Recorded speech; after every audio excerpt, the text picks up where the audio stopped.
You know, you got to do that. There we go. Is this the? There we go. Is this obnoxious to play this song for our return? You know, you got to do that. You got to do it. Is this the? There we go. Is this obnoxious to play this song for our return? Oh, okay. I'm getting some feedback. Yeah, same. You got to do it. I heard it like 7 times. Whose YouTube is rusty. on? There we go. Are we good? There we go. I think it was me. All right, we haven't done this in a while, so Quite rusty. yeah. Okay. I still think Fly Eagles Fly would have been a better opening tune. You're allowed to victory lap that for sure. Yeah. Congratulations. For at least a year. It's possible that like the last time we did a show together, we were talking about the Eagles, but like 2 Super Bowls ago. Could be. Yeah, exactly. It's honestly, it was kind of annoying that they beat the Chiefs, considering like we wanted that 2 years. I mean, as an Eagles fan, who cares, right? Like you just want that, but as a bettor who bet on the Eagles the first time, it was like I wasn't happy the Celtics won the championship after we cared about them. I understand. As an Eagles fan, it was very strange to not be the villain. We were always the villain. No, you're right. Everybody was like, "Oh, I hope your team wins. Oh, I hope your team wins." The only reason I was on the other side was the boogeyman factor. Like I fell for it in that regard, and like it is what it is. I take my losses as well as anyone, but Can we talk about best bets from the Super Bowl? sure. Yeah, no, this is another victory lap. You're definitely Yeah, this is a good one. victory lap things that no one here knew about until now. You could just pretend you had these bets and they couldn't. Yeah, maybe you didn't even make I them. can pull it up. I can pull it up from my bet from my. I definitely have evidence from the morning after. Yeah. Okay, so- we do have a meter for the brackets on the screen now, so at least while we're talking about this, people can look at what we're going to talk Oh my about God, that's relevant. So tiny for me. right. I'm gonna make it So- full screen at some point, but for now we Thank got you. both. All We right, got so split real screen quick- right now. Real quick, Matt, did you watch the whole Super Bowl? I watched none of the Super Bowl. Okay. All right. So there was the Eagles were up so much. There was a meaningless series near the end where they took the starters out, and Kenny Pickett just turned around and handed it to Kenneth Gainwell. Hmm. And I had Gainwell at plus 2,500 for 6 or more carries. He had 3 carries going into that series, and they handed off to him 3 times for 1-yard runs. So that got me to 6, and he hit the over. Where did that bet? Was that a Cardi bet? Was that a some tout bet? Was that a U bet? Like where did that come No, from? that was a me bet. Okay. In that, I've watched every Eagles game there was this past year, and there are plenty of times when, even if they're not blowouts, just sometimes they give they gave Saquon a rest. So I didn't think it was out. I thought the odds were way out of line for 6. So, but I didn't think I was going to need the 3 garbage carries to get there. But as we touted many times, a win's a win. Okay, I'm bringing in the first guest. Are you guys Let's ready? go. We're going to talk about basketball. That was a good recap. If you guys can't tell, I'm wearing a Maryland basketball jersey right now. This is Grievous Vasquez. Whoa. Nice. All right, we're going to bring in my friend Raghav from Maryland. I go to Maryland every winter here. It's my only time I see snow. We did have the craziest snowstorm because they don't know how to deal with snow down there. Yeah. So there was a week where we didn't have school our freshman year of college because it snowed once, and then for 9 days there was no school because they couldn't get rid of the snow. They didn't know how to ice the roads and all the jazz. The snowplows don't work. Yeah. I'm a little worried that if we have too many people on here, it's gonna I think I gotta go full screen. I'm gonna take the meter down for a second. Go. What's up, Raghav? Are you here? I'm here. Can you guys hear me? Yeah. We can. Absolutely. What's going on? Nice to meet everybody. What's up? Where are you right now? I'm in Memphis at my in-laws, and my aunt and uncle just showed up for dinner. So I've got I said I had a work call, so I need to pop out for 15, 20 minutes. This is a work call. There's money involved. Yeah, it's pretty much a work call. All right, so I sent you the spreadsheet. Let me put it back on the screen. So Maryland is our 3rd best value team. Yeah. So this system we have here, for people who don't know, it's basically a weighted average of points that the team is expected to get, based on standard bracket scoring, based on Nate Silver's numbers, and then it's compared to what we would call ownership for DFS people, but it's not a projection. It's actually just literally what people are doing because we're using Yahoo Fantasy Basketball, the Yahoo March Madness pools tell you what people are doing. So we don't have to guess who people are picking. Yahoo just tells us what people are picking. So Maryland is the third best ratio of projected points to percentage used by the field. Yeah. You don't care about any of that though. You just want to root for them. I just go off vibes, and the vibes are great. And it's not, that number honestly isn't surprising.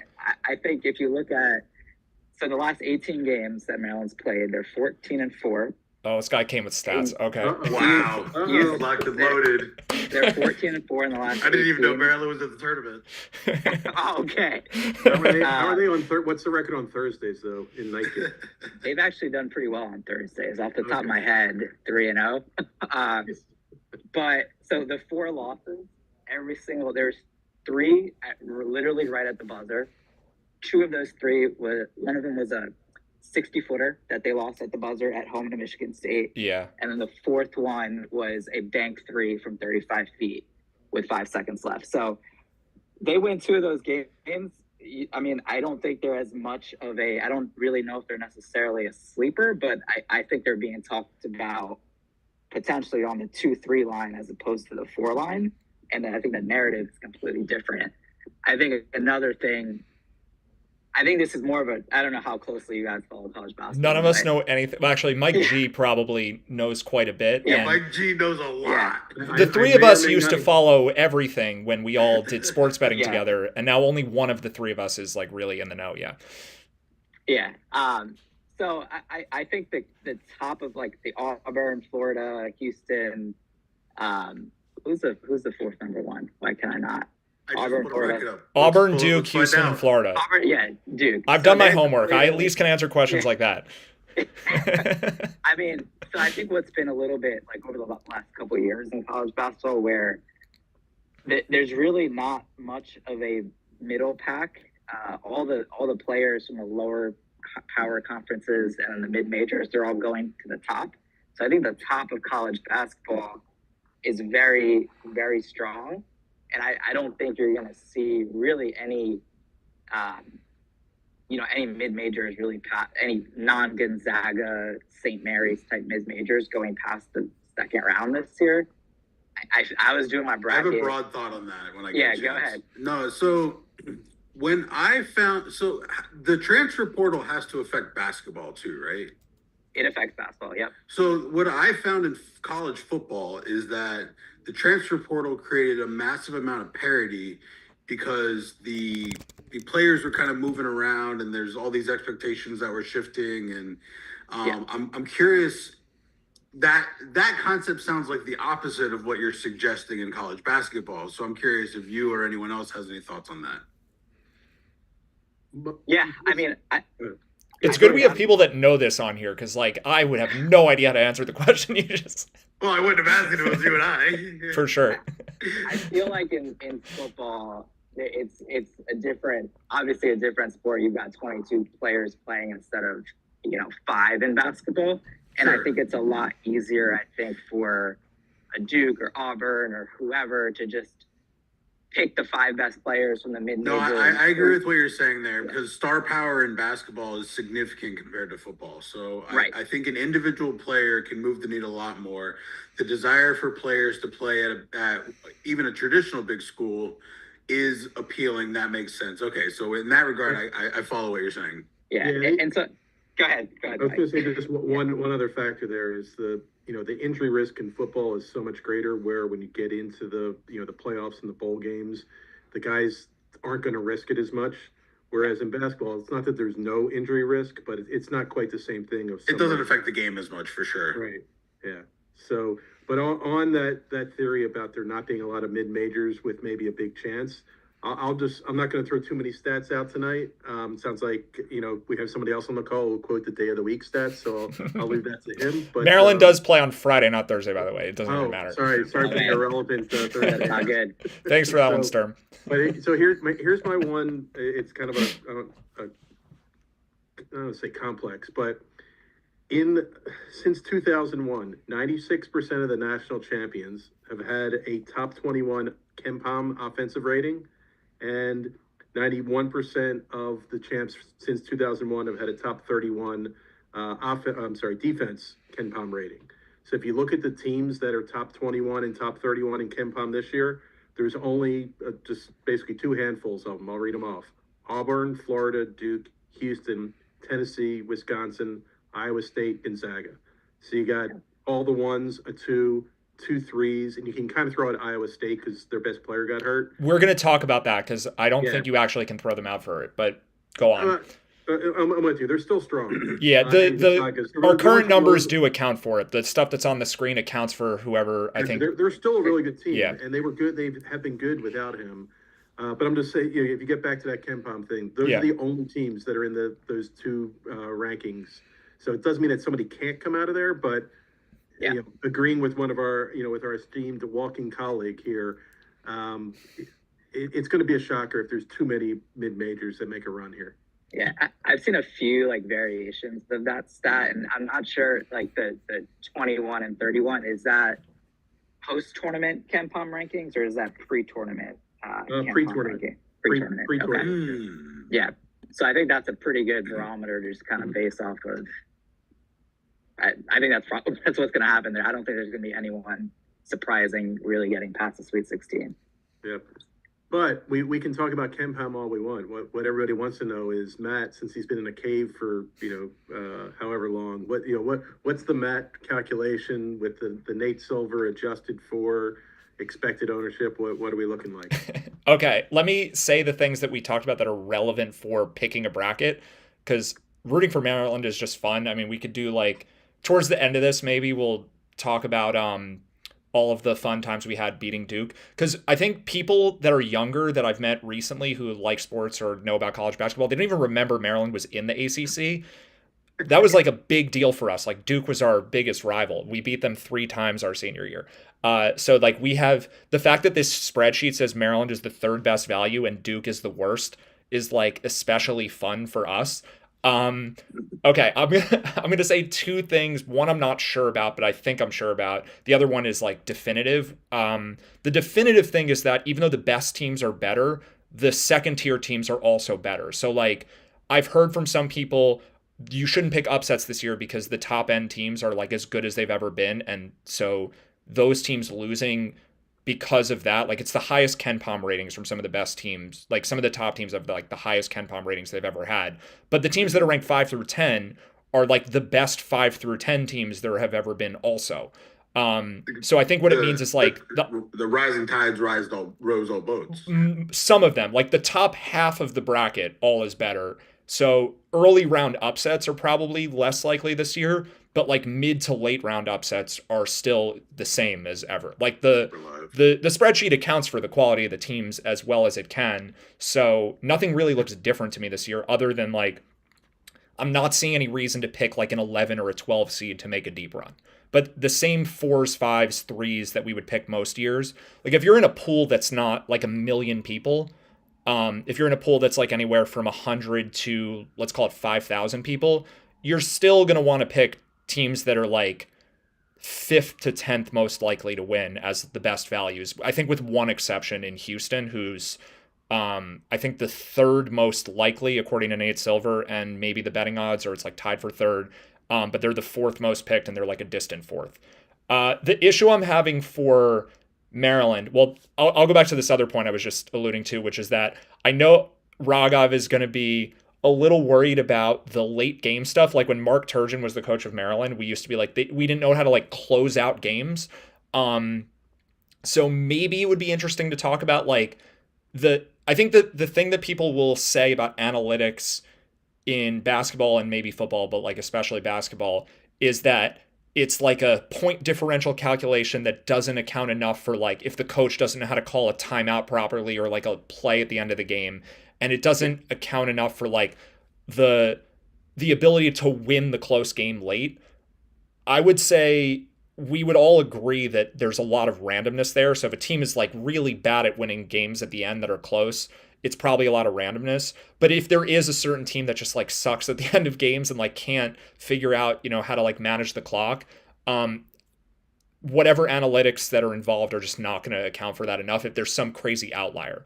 But like we have to basically all agree that those outliers are not like that's probably not what we're talking about. Like Maryland probably just got really unlucky this year.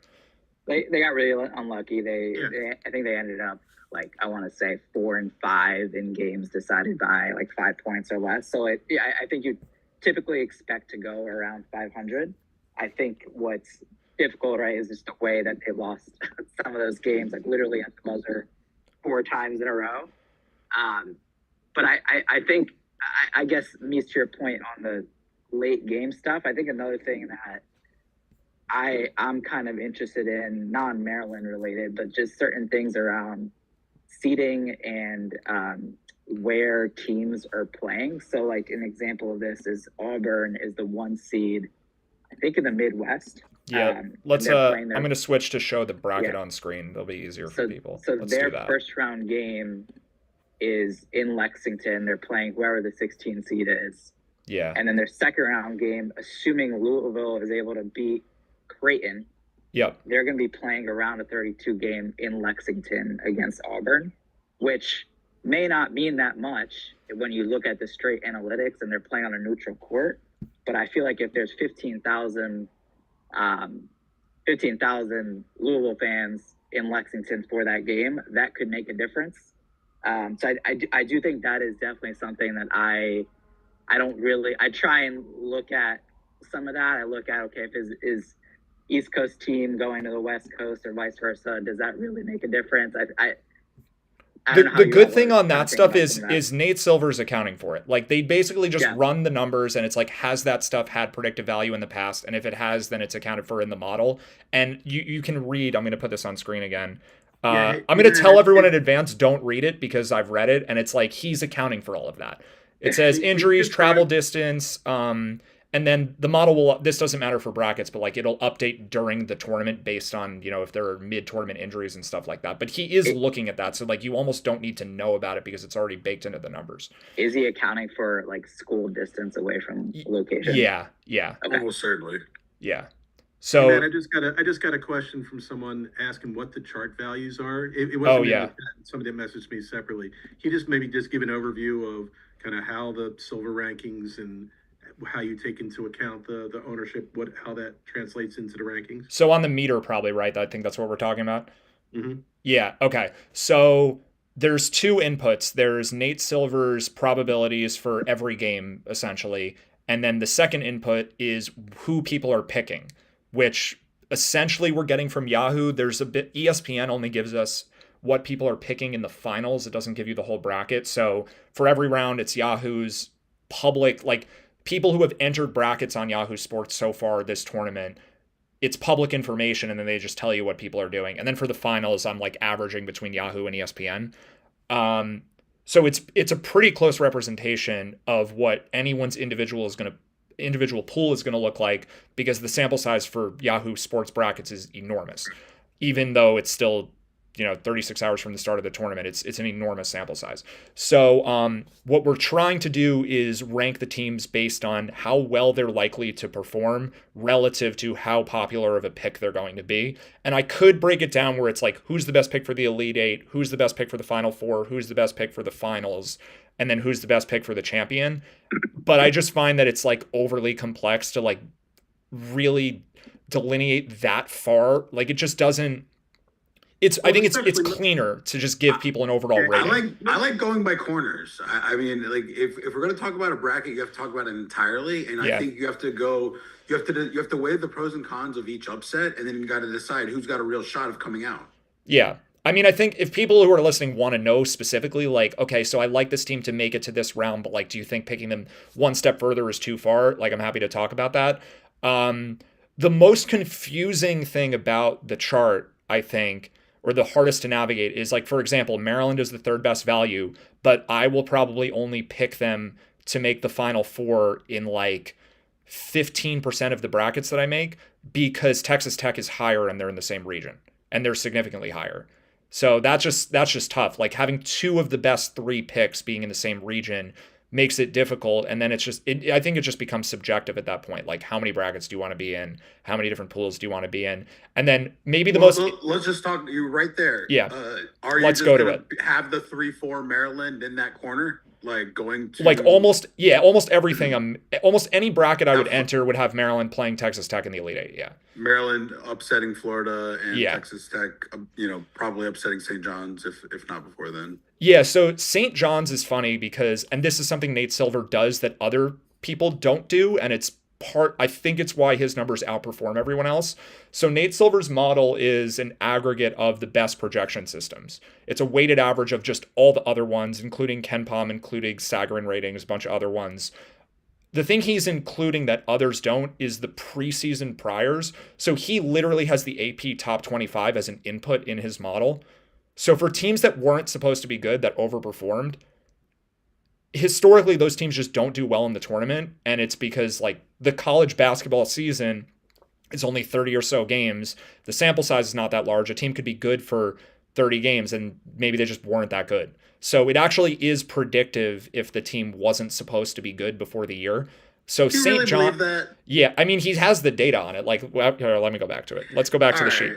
Yeah. Listen, I'm not as none of it. I didn't ask for receipts. I said, do you really believe that? That's fair. That's a different question. I do. I think that one, I've read like read the articles that break down how those teams have performed that have been preseason. Yeah, I mean, this is fine. And I think intuitively it makes sense also. Like 30 games or so is not that I'm much. not there yet. Well, I think also part of it is like, especially as time has gone on, the preseason rankings have gotten better because there's more information. So for a team to come out of the blue and not be ranked, let's say in the top 15 or 20, yes, they could have a good 30-game run, like Matt said. But what's the likelihood that that's actually an elite blue chip team that's going to win the whole thing? Yeah, That's probably where Silver's history is coming in to show. It just doesn't happen. Yeah. I think what's maybe a little bit over the last 2 or 3 years with like the portal heating up, like I do think the preseason projections are a little bit harder to, like it's hard to completely quantify, I think, what a guy coming in from, the 16th best mid-major conference and playing in a completely different role as the fourth guy on a Power 5 versus the top guy at Long Island University, like how that's going to transfer. And I think that, just going back to Maryland, I got to drop here in a second, but they've got a point guard. The point guard's from Belmont. He wasn't, the top-rated transfer recruit, but he made the All Big Ten team. And they've got, a shooting guard, a transfer from Virginia Tech, who literally did not play last year, and he also was on the All Big Ten team. So it's hard to, I think, completely take those preseason projections and. But there's definitely, I think, some value to, like, I think if you look at historical AP preseason polls versus the final records, I think they pretty much align, at least at the top of the sport. Yeah, and it's not like we're saying the top 25 matters more than the rest of the numbers. It's just like a small input. And it's also like, that's actually not the main reason to pick against St. John's. The main reason to pick against St. John's is because too many people like them. Relative, even if you just looked at their betting odds, like more people are picking them than what's justified by their odds. The one book I just looked at has Texas Tech as favored to come out of that region over St. John's. Right, and then if we look at smidge, but and then if we look at the numbers here, I can pull up let's go specifically the Yahoo numbers. I'm going to show this on screen. Okay, this is like the old days of us doing our basketball spreadsheet. Their offensive efficiency like sub 75. 65th on KenPom offense, number 1 on defense. So, and that's St. John's. So here we go. This is percentage of people picking teams to make the Final Four. St. John's 19.56% on Yahoo. Texas Tech that's the same region, right? Yeah. St. John's and Texas Tech. 19% to 6%, or 19 and change to 6 and change. And the teams are basically is going to be big. These are basically equal teams. Sorry, go on. What were you saying there? Oh, I was just saying. I don't know. So Nate Silver has St. John's as incrementally better than. He has St. John's at 3.4% to win the tournament and Texas Tech 3.1%. So you could say St. John's is better, I guess. It's really close. But 3 times as many people are picking them to make the Final Four and to win the tournament. So like the leverage there is just so far the other direction. Clear. And you would and so what you would say is, if this is true, why doesn't everyone just do that? But like, people don't know how to do this. Like, we're not that smart, It's but really we're hard to just but know we're still that in a Maryland and Texas Tech or Texas Tech and St. John's are that close. It's really hard to know that without really studying the data. But I think people don't even realize that this concept is a thing. Like, that you could even think in these terms. Like, people who enter brackets aren't doing this. Maybe some of them, but not really. Yeah, leverage is something we talked about this back in the prehistoric days when we had our show. This is with a recurring theme where just the whole concept of leverage wasn't something that it's why the sharp bettors are able to be sharp, because the public tends to just go where the public goes without thinking about things. They're thinking about which team may win, not thinking about, well, even if that team wins, how is that going to help me win my bracket? I need to have something different, at least in a big field.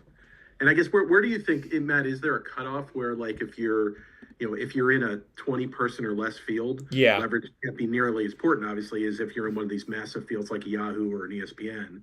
Is there a cutoff number you have in mind, or is it just small versus large? So the way I would do it, and I'll make this available when we're done for people to use the spreadsheet.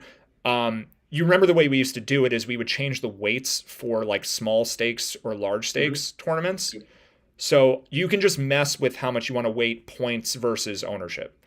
Like, you just change the weighting. So I kind of messed around with this. Like, if I made it what I think would be like the right weights for a pool where, let's say it's your office pool, you have 75 people in it or something, Houston goes way up. Like, you basically, if you're in a pool with less than 100 people, and all you want to hear from me is like, tell me who to pick to win, just pick Houston. You can sign off. It's such an easy pick in any small field. Any small field, just, you can take Houston, like, see ya. Like, it's fine. You don't need to watch this whole thing to figure it out. If you're just in an office pool, pick Houston. And it almost doesn't matter who you pick them to beat, because in a 75 person pool, like 6 people are going to have Houston. So I guess I would say pick them to beat one of these other teams. Pick them to beat one of these teams that are near the top, but like don't pick Duke or Florida in the finals. I think Duke and Florida are bad picks to make the finals, not the Final Four, but the finals in any context, because their probability of winning is so much lower than the percentage of people who are taking them. That doesn't mean they can't win. Duke is the favorite according to Nate Silver. So like, I know I have some people listening to this who I think are not as well versed in, and people who are going to watch this after the fact, assuming there are any, are not as well versed in like laying out probabilities, not just saying who's going to win. None of us are going to say who's going to win. Duke is the favorite at 18%. They're the most likely team to win, but to pick them relative to how many, I mean, you guys obviously know this, but they're bad value in any context.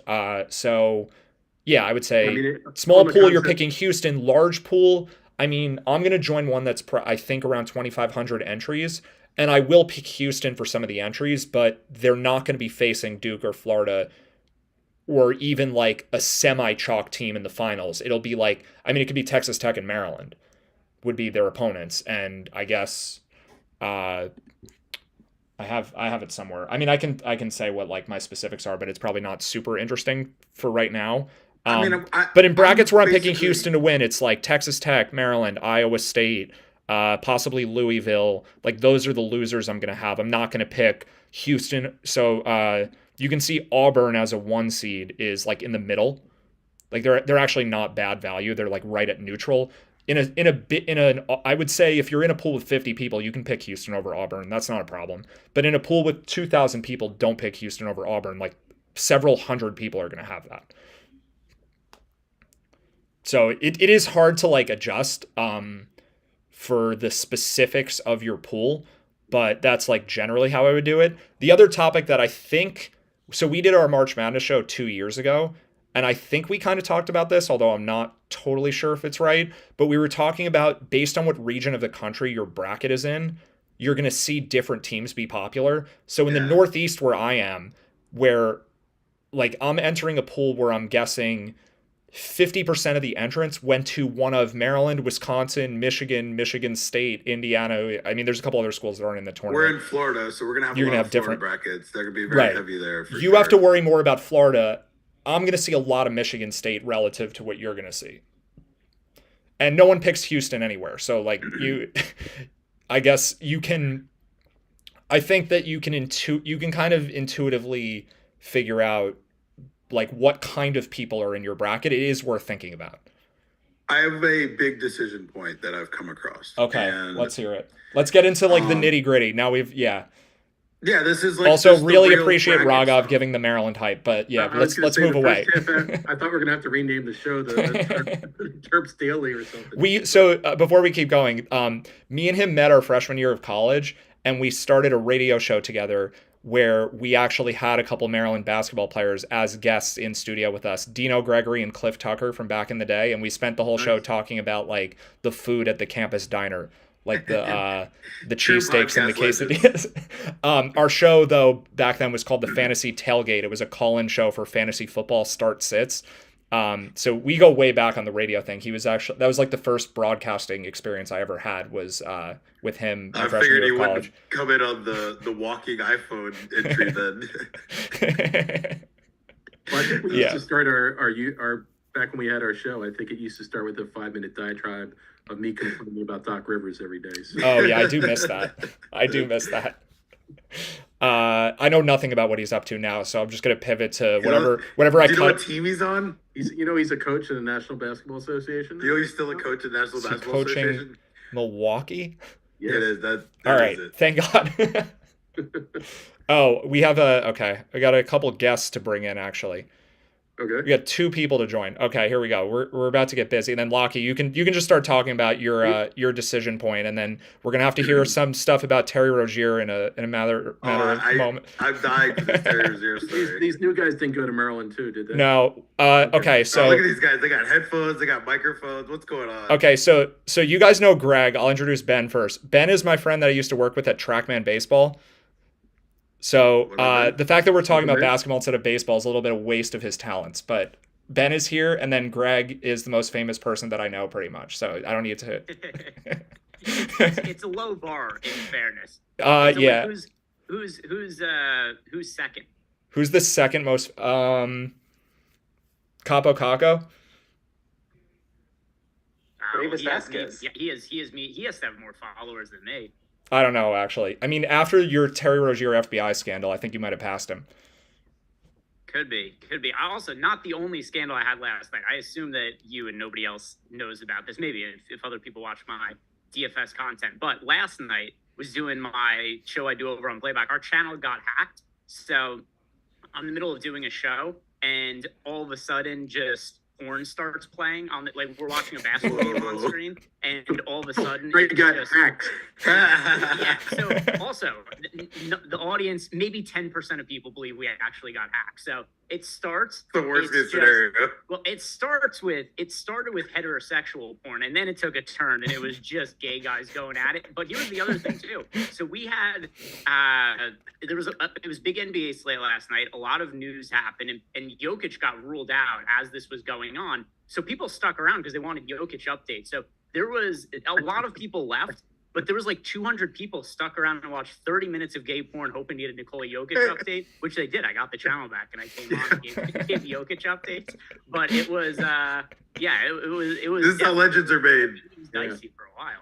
You got to play through anything. Yeah, honey. No, really, honey. I'm really watching to wait for the Jokic update. Oh, legendary shit. All right, we got the whole gang here now. Yeah, wait, let me just introduce Ben too. So I'm Oh. remembering this now also. Ben is responsible for creating my favorite bracket that's ever been made. Can you tell us about the food bracket? Oh, well, I mean, I don't know how much your viewers know about your food habits. A lot. But, created a bracket of all of Matt's. It was just potential nothing. It foods. was 30-minute fast, hour fast, 2-hour fast. Nothing was on there, like just the word nothing. I think the number 1 seeds were nothing, steak, sunflower seeds, and olive oil, something like that. And That's like perfect. donuts were a 16 seed.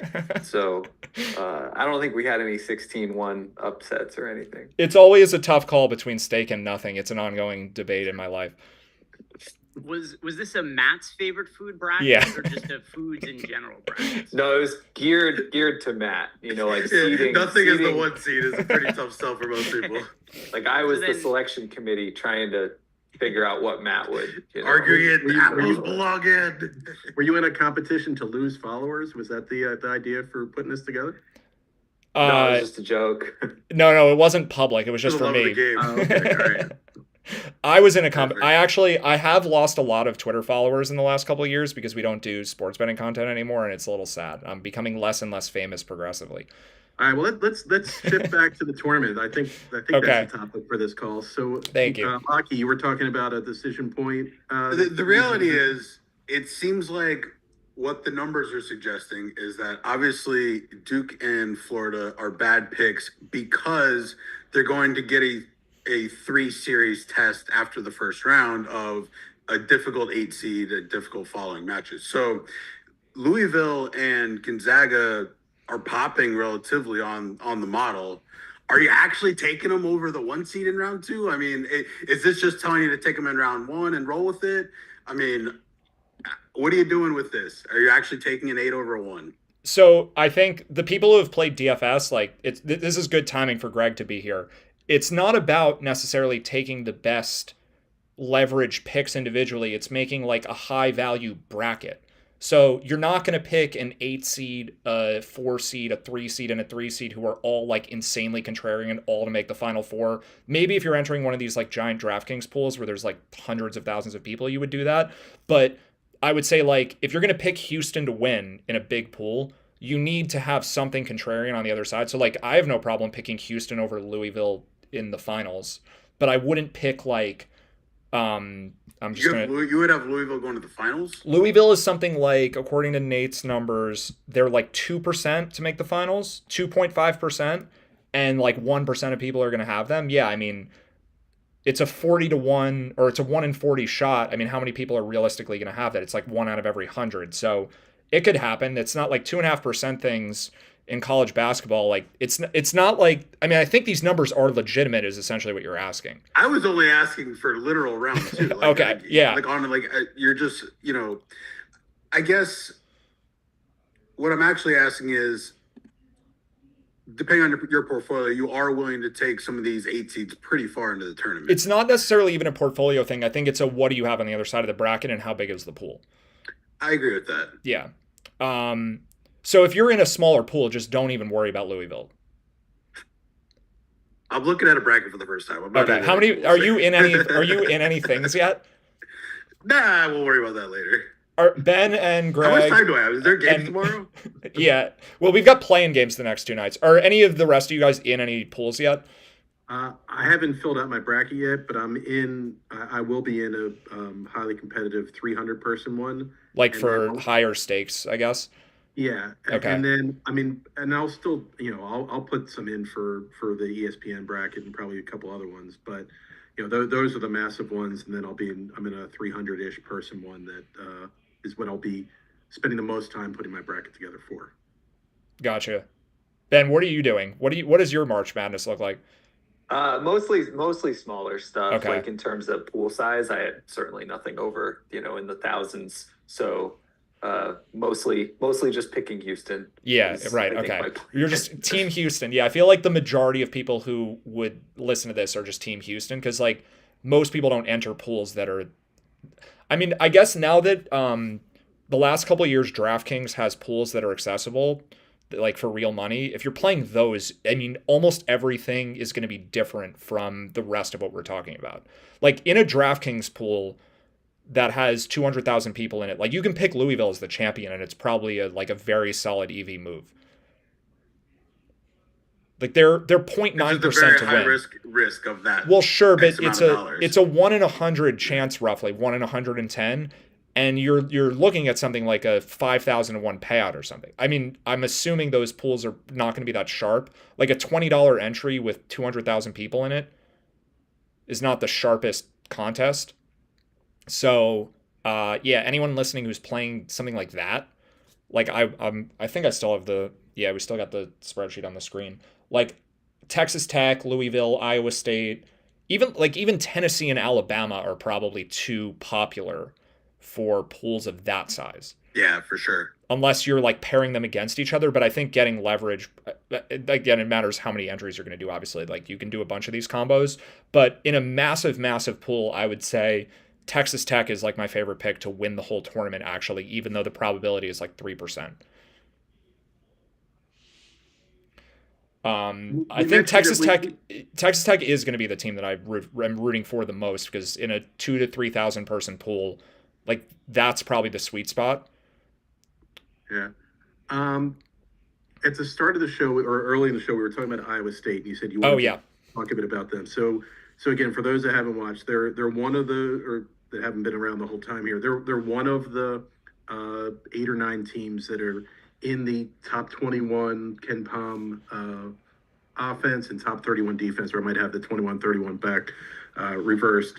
And over 90% of the champions since 2001 have had those rankings in both spots.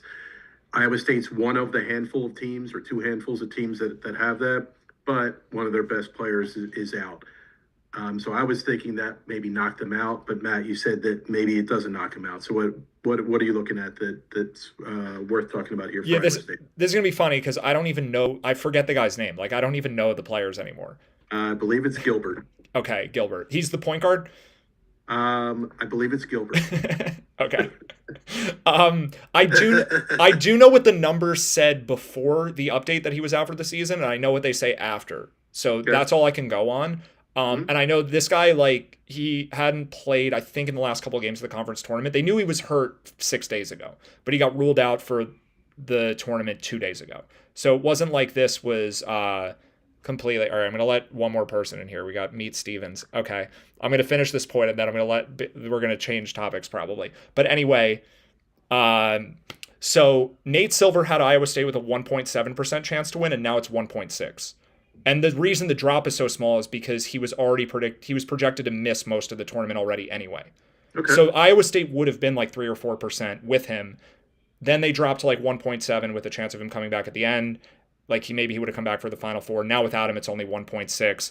And the public pick percentages have dropped a little bit with him getting officially ruled out too. So they've actually become uncertainty and doubt mixed in there. But they've become actually a little bit better value because he's out, because people are scared of them. And I'm not seeing the chart at this point. What's the percent that the chart? No, it's on the screen, but it's really small and it's on a different. I'll make it full screen at some point. So they are. Let's go to Yahoo here. For winning the tournament, they are being picked. It's like 0.6%, 0.61%, and their probability is 1.6%. And it's basically a 2x differential at like most of the late rounds. Okay. So and I guess the chart, Matt, is the chart linked? Like if somebody comes in later, when the massive audience watches after we're done, can they get to the chart easily? I'm gonna link it after this is over. So if you're watching not live, it'll be in the comments, or the description. Okay. Thank you for hosting as always. Wait, Lesser, what are you holding? This is an old 1960s cap gun. It's called a Paris Savannah Tennessee 33372. I got it off a dead guy at an estate sale this weekend, and I can't drop it. I can't put it down. This is like an OCD thing? It's just incredibly satisfying. I'm not really a gun guy by any means. What happens if you do put it hold the hammer back, you throw it, and it's a good time. The closest analogy I can give is like and my brother Dan has this too. We can't stop shuffling poker chips. Like I have a set of poker chips in my living room that I'll just like, if I'm watching a podcast, I'll just shuffle chips. Like there's just something, like people have a certain, it's like the token in Inception. You just like need to always hold that. You guys have the table of poker chips. Oh yeah. If you go out in public, Rocky's interest level just spiked. If you go out in public shuffling poker chips, you're like, yeah, this guy's weird, but whatever. If you go out in public with a cap gun over your shoulder, and you're a threat to society. People are like, that's an insane person. Actual business. You can't walk around with a cap gun, and your excuse can't be, well, I just got it and I can't put it down. It's not like a medical reason. Wait. It wasn't that he just got it. He just got it off a dead guy. Yeah, well, he died. I went to the estate sale, and then I got 2 of them. I got another one back there also. You mentioned Tennessee. Is that symbolic of who you're rooting for in the tournament? I think my question is it's not symbolic. I'm rooting for myself in the tournament. I really haven't watched much at all outside of the Colorado Buffaloes, and my question is, they played Houston pretty close. They were all. I think they might have even taken the lead. This was like could have been 5-6 days ago, round 2 of the tournament, and I just don't understand. It seems like everybody's going to pick them. I just wanted to make a little prediction. I don't think they're going to do as well as everybody thinks they are. Houston, you're talking about. Yes. Yeah. So I honestly have no other insight other than what the projections say. The only thing that I can actually comment on is that it seems like everyone's going to pick them. That actually could be true. So one of the things that we used to talk about for daily fantasy, it's the same for brackets. If you're in like a pool where people are smart, they're all kind of looking at like the smart pick, and Houston is technically the smart pick, which means they could become the stupid pick. Because if everyone's doing the smart thing, then like too many people end up on that team. I don't think that's likely to happen in like the 2,000-3,000 person pools that are like a couple $100 to enter. But like the one Mike G is talking about that could be like, I'm just going to guess like $1,000 a bracket or something. I'm just going to assume that you're just with the high rollers. Like all the smart people might pick Houston. Like that definitely could be a thing. And then they end up being like, You actually might too want trendy. like, Duke in that bracket. Yeah, like because all the smart people are going to be like, we can't pick Duke. They're dumb. And then we've seen that in fantasy. Like, and then no one picks Duke. And Duke is actually the team most likely to win. And everyone decided that they were too dumb to pick them. And then it turned out Duke actually was the best pick you could have made. It's actually So a that great could point happen. there. It's a great point. Like again, if I'm in, for this 300 person one where I can only do one bracket, there's one strategy. If you're doing something on ESPN or Yahoo where you can do unlimited brackets, and I know Matt, you were talking about a certain percent of your brackets, it doesn't mean that you can't ever pick Duke or you can't pick the Gators. It's just that what percentage of your brackets are going to, as you do a distribution, you're going to have a higher percentage of brackets that look at these rankings to take into account where the value is. But it doesn't mean you should never pick Duke or never pick, right, or even Alabama or somebody like that. Can I ask a quick question? Yeah. Which team were we talking about between Iowa State and Texas Tech on the guy where he was injured? Iowa State. It was Iowa State. Okay, Yeah. I got mixed up on which team we were discussing. They're both 3 seeds that are like, the same. They do feel similar. No. So I think the key to like the underrated skill in March Madness brackets is understanding who's in your pool. Like this is pretty simple stuff. Like you don't need this chart. I mean, it's fancy, and maybe Jordan, who invented the meter, will come on here at some point and we'll get to hear about its origin story. I think he may be here in the next hour. But you basically need some version of this, like who's good and who do people like, and compare them. But then you have to understand who's in your pool, and it's really just those two things. So if a bunch of us who are on this YouTube call, if a bunch of us who are in the comments and like on this stream, imagine we all entered a pool together. Like there's 12 of us or whoever, 15 of us, and the pool is just us. Who's the good pick then? It's like 9 of us are gonna have Houston. Like so Houston is not the pick anymore. Then it probably ends up being like Auburn. So yeah, I think like there's other factors. One of the ones I wanted to talk about is I think all the people in the pools I'm going to enter. I mean, I'm wearing the Maryland jersey. I know a lot of people that like to bet who went to Maryland.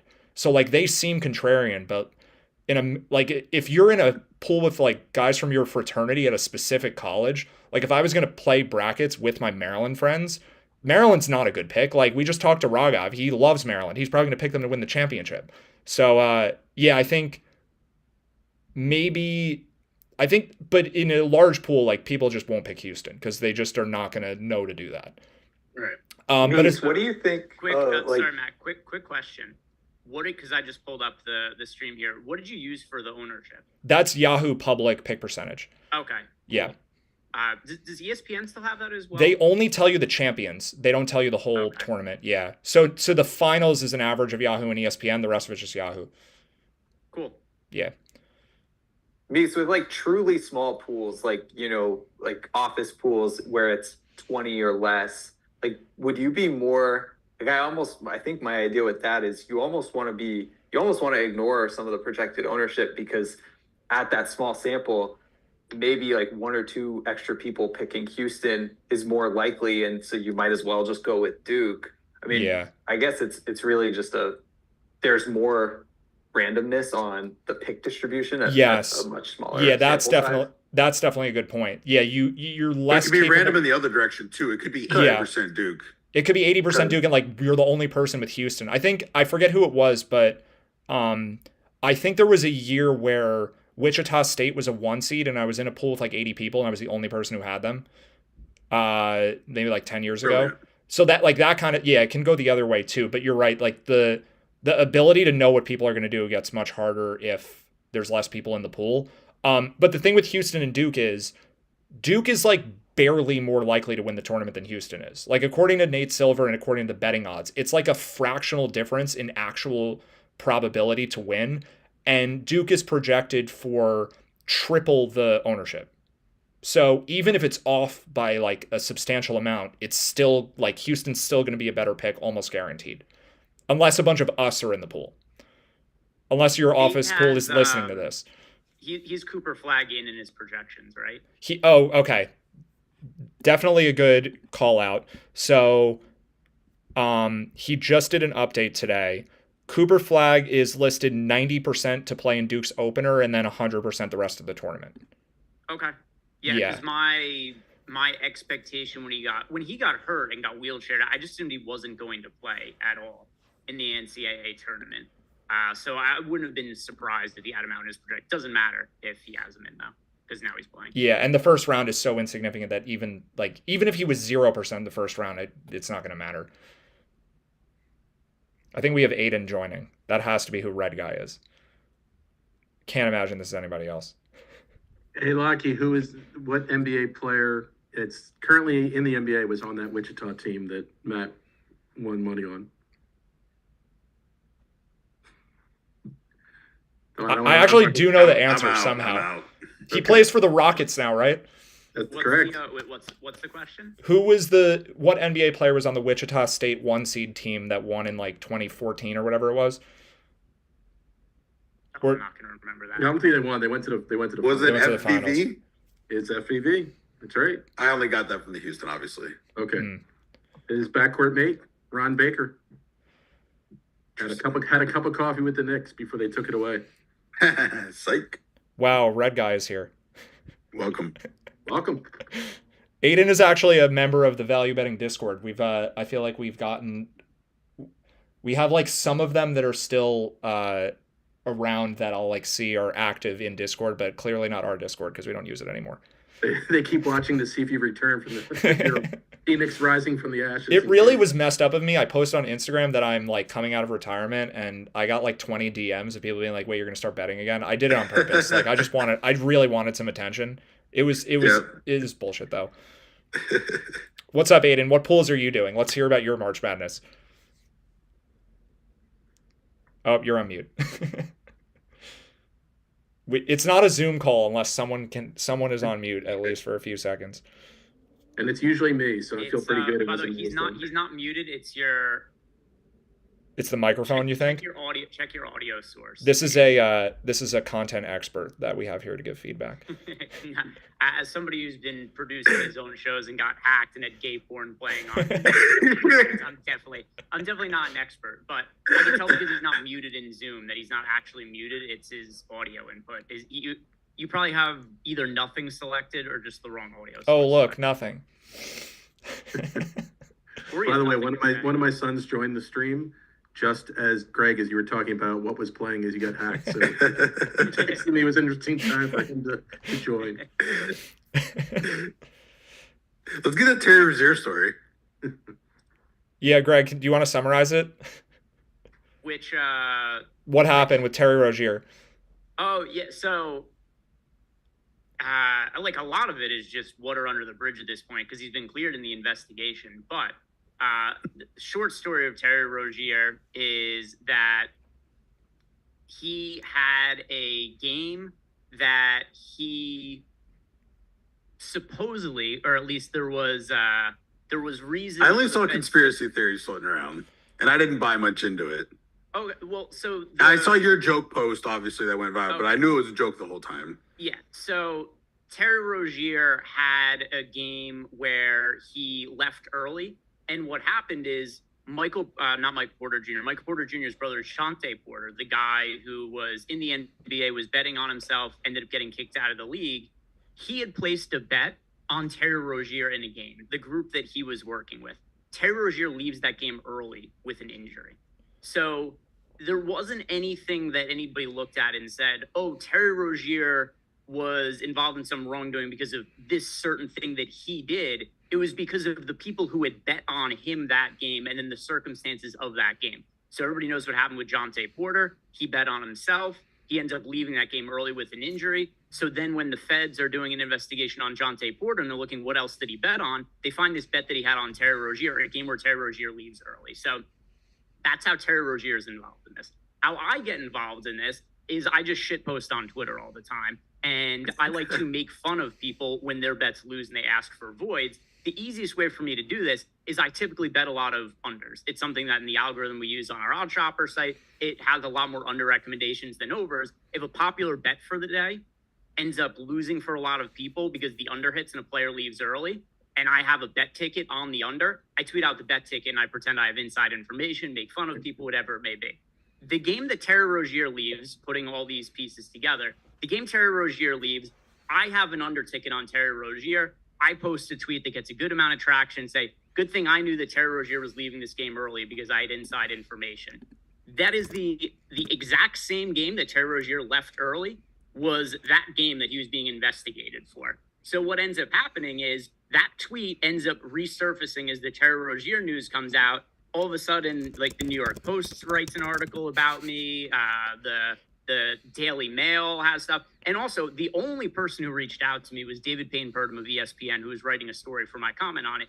Everybody else took my tweets out of context and just pretended they were statements for me, that I had inside information on the game. So it was really crazy because I was in like pretty significant news publications as somebody of interest in the story, as if they quote, they didn't say this is me from Twitter. They just said Greg Ehrenberg said he had inside information. This is what happened. So I became part of the story and just had a lot of people reaching out to me about it. And it became like a whole big to-do. That's how I was involved in the Terry Rozier story. Terry Rozier also at least cleared the NBA investigation. I don't know what's ongoing with the federal investigation. He's still playing in the NBA and he was cleared. So I tend to think there was really nothing to this. It was just same like me, wrong place, wrong time. But yeah, I blew up for a day. But the fact that Jonte Porter still has a betting group that's active and they're monitoring it is freaking wild, actually. Does he really? Well, that's what you were saying, right? You said he bet on him and they were tracking that. The Terry Rozier game was from a couple of years ago. So the Terry Rozier game actually happened before the Jonte Porter game. Oh, I got it. I see. That's the other There we thing. go. Okay. I have Greg's tweet on the screen now. So the other thing that's crazy about it is I don't know how. I guess like one person found my tweet and retweeted it, and then it got on people's timelines. Because then I had like Haralabob was tweeting about me as somebody who's like bad look for the NBA. This guy had inside information. Worldwide Wob was tweeting at it as well. So then it got to a point where it was just reaching outside of like my bubble that I live inside. But yeah, you You're can see getting the death date right threats. here. It was from March 23rd, 2023. So it was 2 years ago. So it was 2 years ago this happened, which was just going off memory, but like what, a year or so before the Jonte Porter thing. So that's why the Jonte Porter was still able to bet on him, is because while Jonte Porter was Okay. still involved. I thought this with, was like, a more some- recent game of Terry Rozier's. Yeah, no. It was 2 years ago, which is the other thing that was crazy too, because I'm just living my life doing, having like a normal day, and all of a sudden my phone starts blowing up. People are like texting me, LOL, your Twitter's hilarious. I'm on work meetings and I have no clue that any of this stuff is going on. And then I couldn't even open my Twitter account because I was getting so many notifications at once. It kept crashing the app. And then my phone was overheating. And it was just because this tweet went viral and I was getting 1 million notifications per second. This So is it what was an old tweet that resurfaced? Yeah. Yeah, it was, but also keep in mind, Oh. it was a tweet.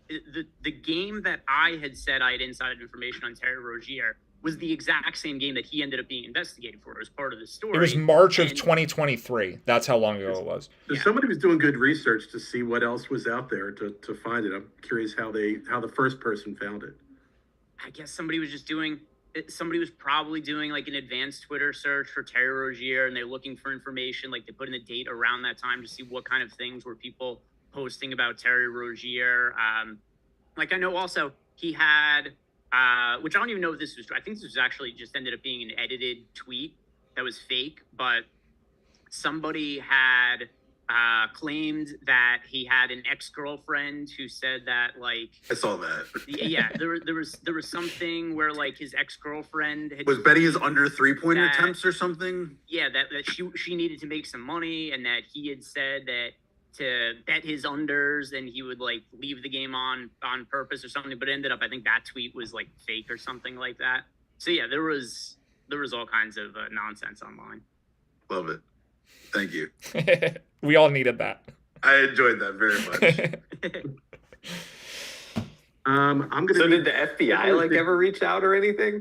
Or So not for this, but I also think that since he was cleared, They came by for something else, so they talked about it. So I think that there was just nothing to Terry Rozier in this, and he was just cleared. It was a bigger story, I think, online than what actually was in reality.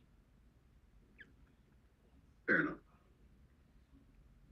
Mike G, what were you saying? That ended up finding he was guilty, and the NBA cleared him. The red guy. Do we have red guy's audio address? Oh yeah, Or- Aiden, how you doing? No. Like, You're just gonna hang out. He's a silent partner. Should we guess what Aiden wanted to talk about? Private. Just like overall Kevin vibes. Ware. What team are we? No, this is he's gonna an- pick Minnesota. no. Well, wait. That's real, right? Isn't Aiden a Wolves fan? Yeah. I just call it like I see it. Call like you see it. I don't think Minnesota's in the tournament either. Minnesota, the college team? No, I don't think so. I do not. So the meter actually doesn't include any teams below. It doesn't include any of the 13 to 16 seeds, and it doesn't include the play-in teams. But those teams are all such low probabilities that it's not going to affect the Z scores of anyone else that much. So I have a question. Yeah. Can you hear me now? oh, we got him. Aiden has audio. Got I'll him. defer. I'll defer to. That sounds really boring. What? No, it was my fault the whole time. Welcome. We knew that for I don't know you. Nice to meet you, but we knew that. There was never a point in time I came in here and I was like, this seems like it's Ben's fault. Like there was never. It's that always was never Ben's something fault. that crossed my mind. It was Ben's fault. Yeah. Ben is always terrible. So Aiden is also TrackMan baseball. We now are 50% TrackMan baseball of this call. Where do you think Ehun is? It's probably middle of the night, I guess, but he could be awake. Probably is awake. He's always awake. He's yeah. always awake. I bet he's in Arizona. He goes to Arizona for spring training like Okay. once in the spring, right? Mm. So might be there. I'm gonna text him. So Matt, I've got a question for you.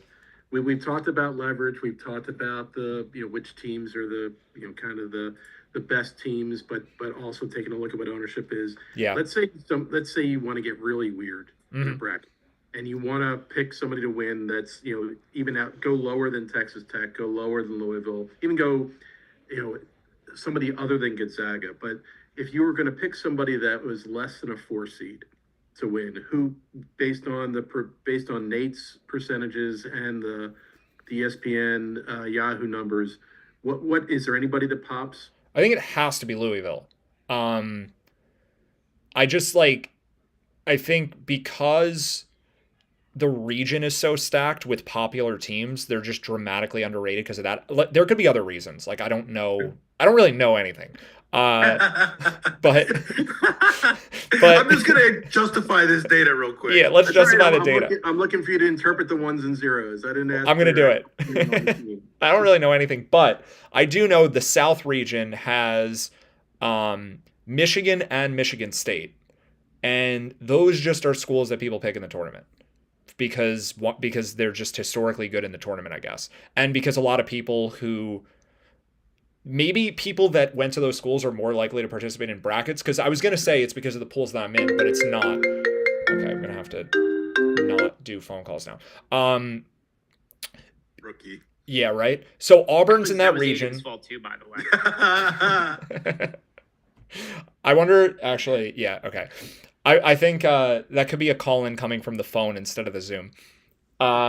Anyway, Auburn's in that region. Auburn's popular. Michigan and Michigan State, people just pick those teams in the tournament. And I do think there's something to just like people who participate in brackets are more likely to have gone to those schools. They're just popular schools.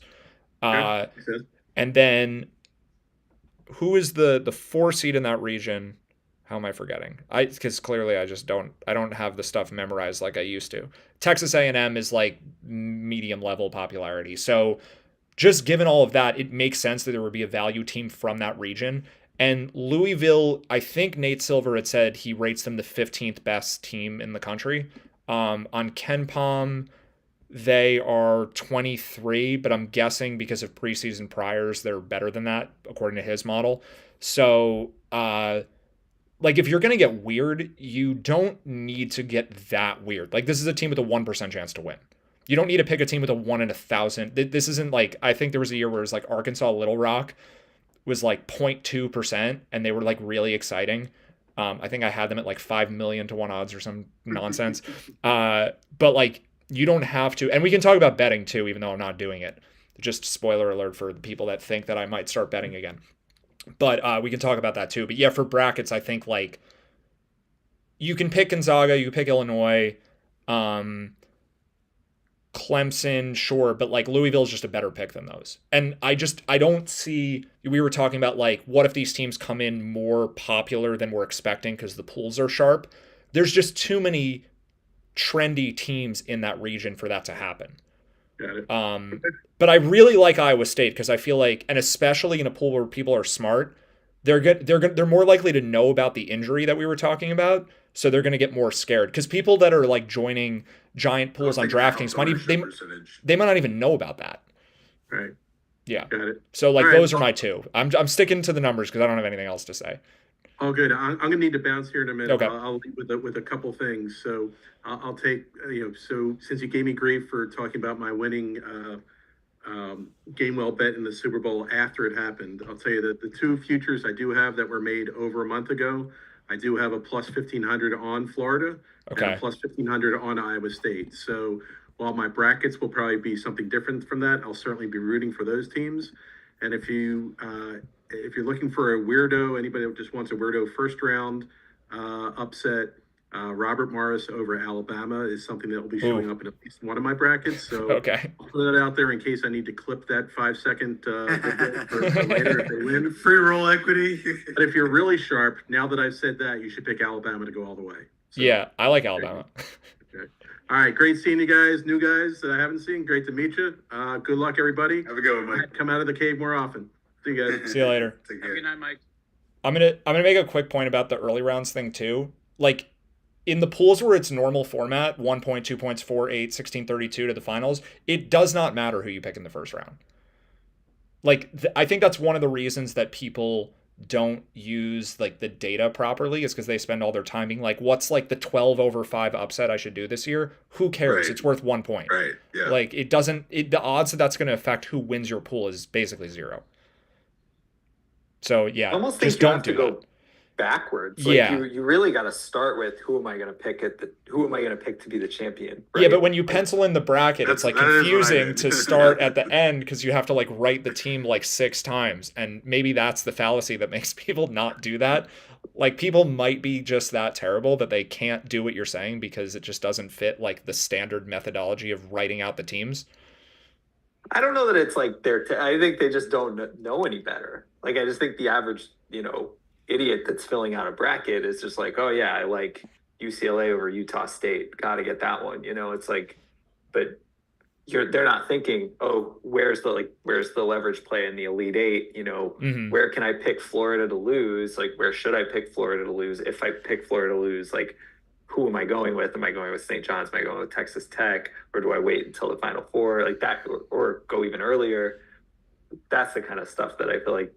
I just think it's just the way the bracket is formed makes people want to fill it out a certain way, but it's just not the right way. Yeah. No, I think like anything before the Elite Eight is basically irrelevant. You should just do those rounds and that's it. But some people are in pools that have like I'm guessing there aren't that many of them out there, but like where you get double points if you pick an upset or something, or like if the number of the Yeah, there are seed. ones where you get weighted by the seed number. You Yeah. get number of points based on the seed. But I'd have to number. like It's kind of run a interesting format. completely different calculation. Yeah, So, like, this would be totally useless in that. I think. I mean, you'd be much more likely to pick Louisville in that format for sure. But then other people might be more likely. So I don't know. I don't know. Yeah, we got to stick to what we know. Greg, what do you think Jordan wants to talk about? Jordan, he probably wants to watch the videos that were playing on my stupid show last night. Oh man, he just joined. Jordan's been watching this show, waiting for the gay porn to come on. Probably for how long has this been streaming? 69 minutes is what it said. That's what it says according to the YouTube. It's a coincidence. Savage. He's been sitting here waiting for the butt sex the entire time. People may not know this, but Greg once was a stand-up comedian. He's got a good punch. He is good. He was good. Greg, you were good back in the day. Yeah, now I'm Washed up. now it's all YouTube content where people hack it and put porn on screen. But yeah, there was a point in time where it was the glory days of telling dick jokes in basements. Yeah, Jordan seems to think that you did this whole thing was I mean, if I'm reading his comment right, that the porn thing during the stream was purposeful to get the clicks. You know, it's just clickbait. Like, and it's good marketing strategy, I think, if that's the truth.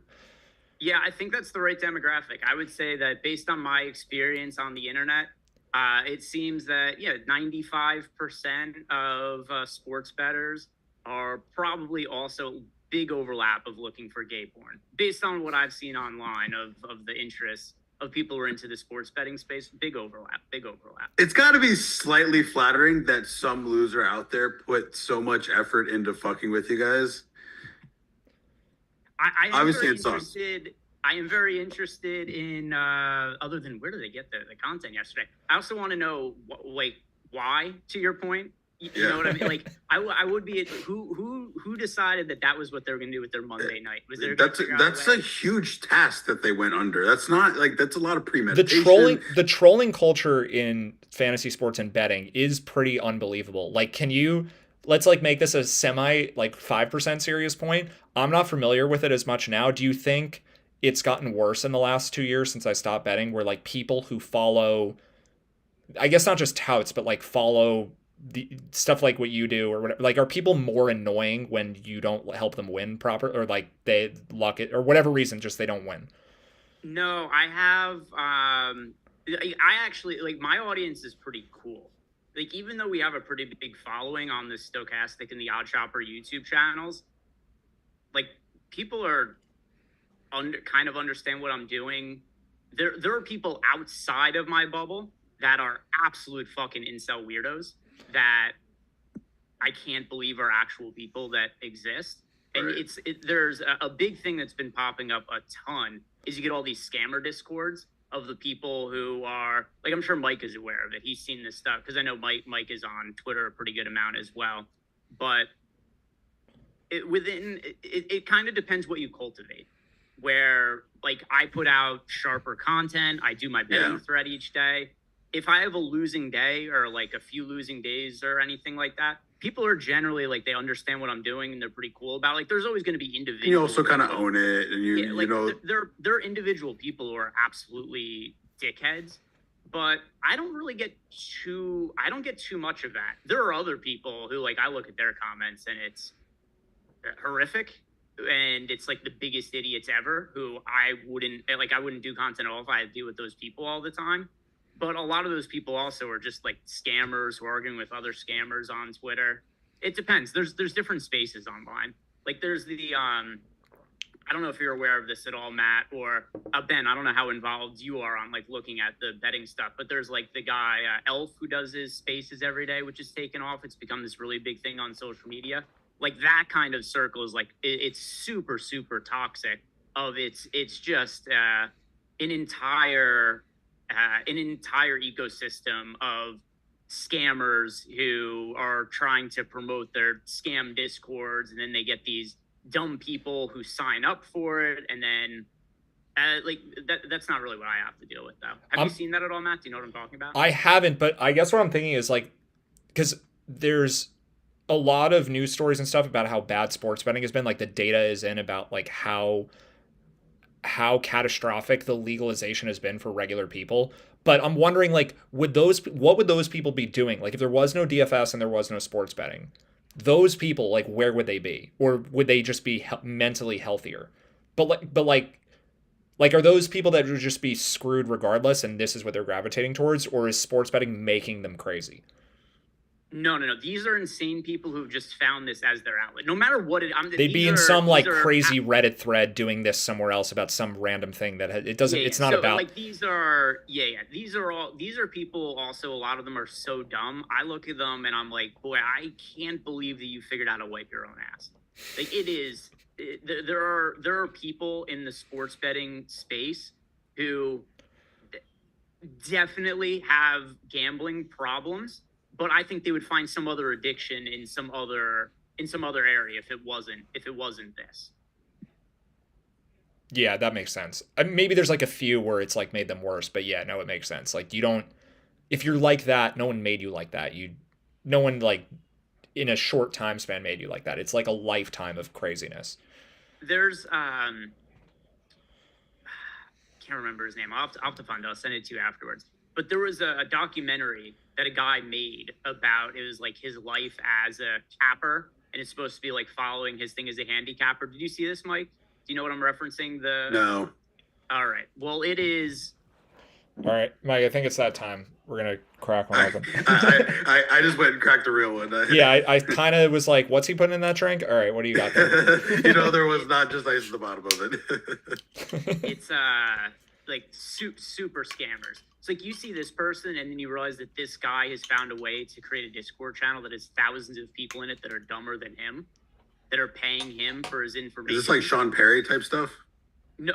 This is like way dumb. Like it's dumber. It's pure scam. It's within the same sort of like scamming, misleading avenue, but like this is like considerably dumber. Yes. Anytime there's money involved, people will go out of their way to try to get it and take it from you. And there's a lot of very sad, lonely men out there that will hand it over to anyone that'll give them attention, and that's unfortunate. Should we go back to the tournament? Therapy hour. What else should we talk about with the tournament? I have most of my bracket filled out. Basketball standpoint, anyway. I haven't decided if I'm going to fill out brackets or not. I'm probably going to because it looks like the DraftKings stuff is going to overlay. Yeah, how is it possible that only DraftKings has the functionality to do brackets and no other sports betting websites can do brackets? And it's been around. We're at like year 7. It's a once a year thing. It's not enough. You got to pay the engineers to do it all year round. It's hard to justify. Because DraftKings has had it for a while and no one else has it. They also have the infrastructure because they offer the pools. Right. Oh, it was already which is something that no other sites do, so it's kind of built in already. But if you look at like the $100 contest on DraftKings, $1 million prize pool, it's got 2,700 entries in it right now. So that seems like it's going to potentially overlay. Oh, I haven't seen Allie in probably like. Oh my God! It's our first female guest ever. Oh, look, I have another guest. Am I allowed to go on video? Yeah. Encourage. I hope so. Guest. Oh, Alan's here too. Are you at the golf simulator? Yeah, my building. How's the swing? Show me an animal. I brought a guest with me too. Oh, guests everywhere. Everywhere. How's Alan's golf swing looking right now? He hit a really good one, but it went in the water. No, that's not how golf works. That doesn't qualify. It was straight. It couldn't have been that good.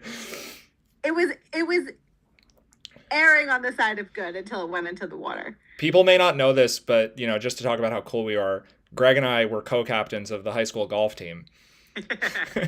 That's true. That is. We're all here. That's why we're all. For the other people here, I had the biggest crush on Greg growing up, but he denied me.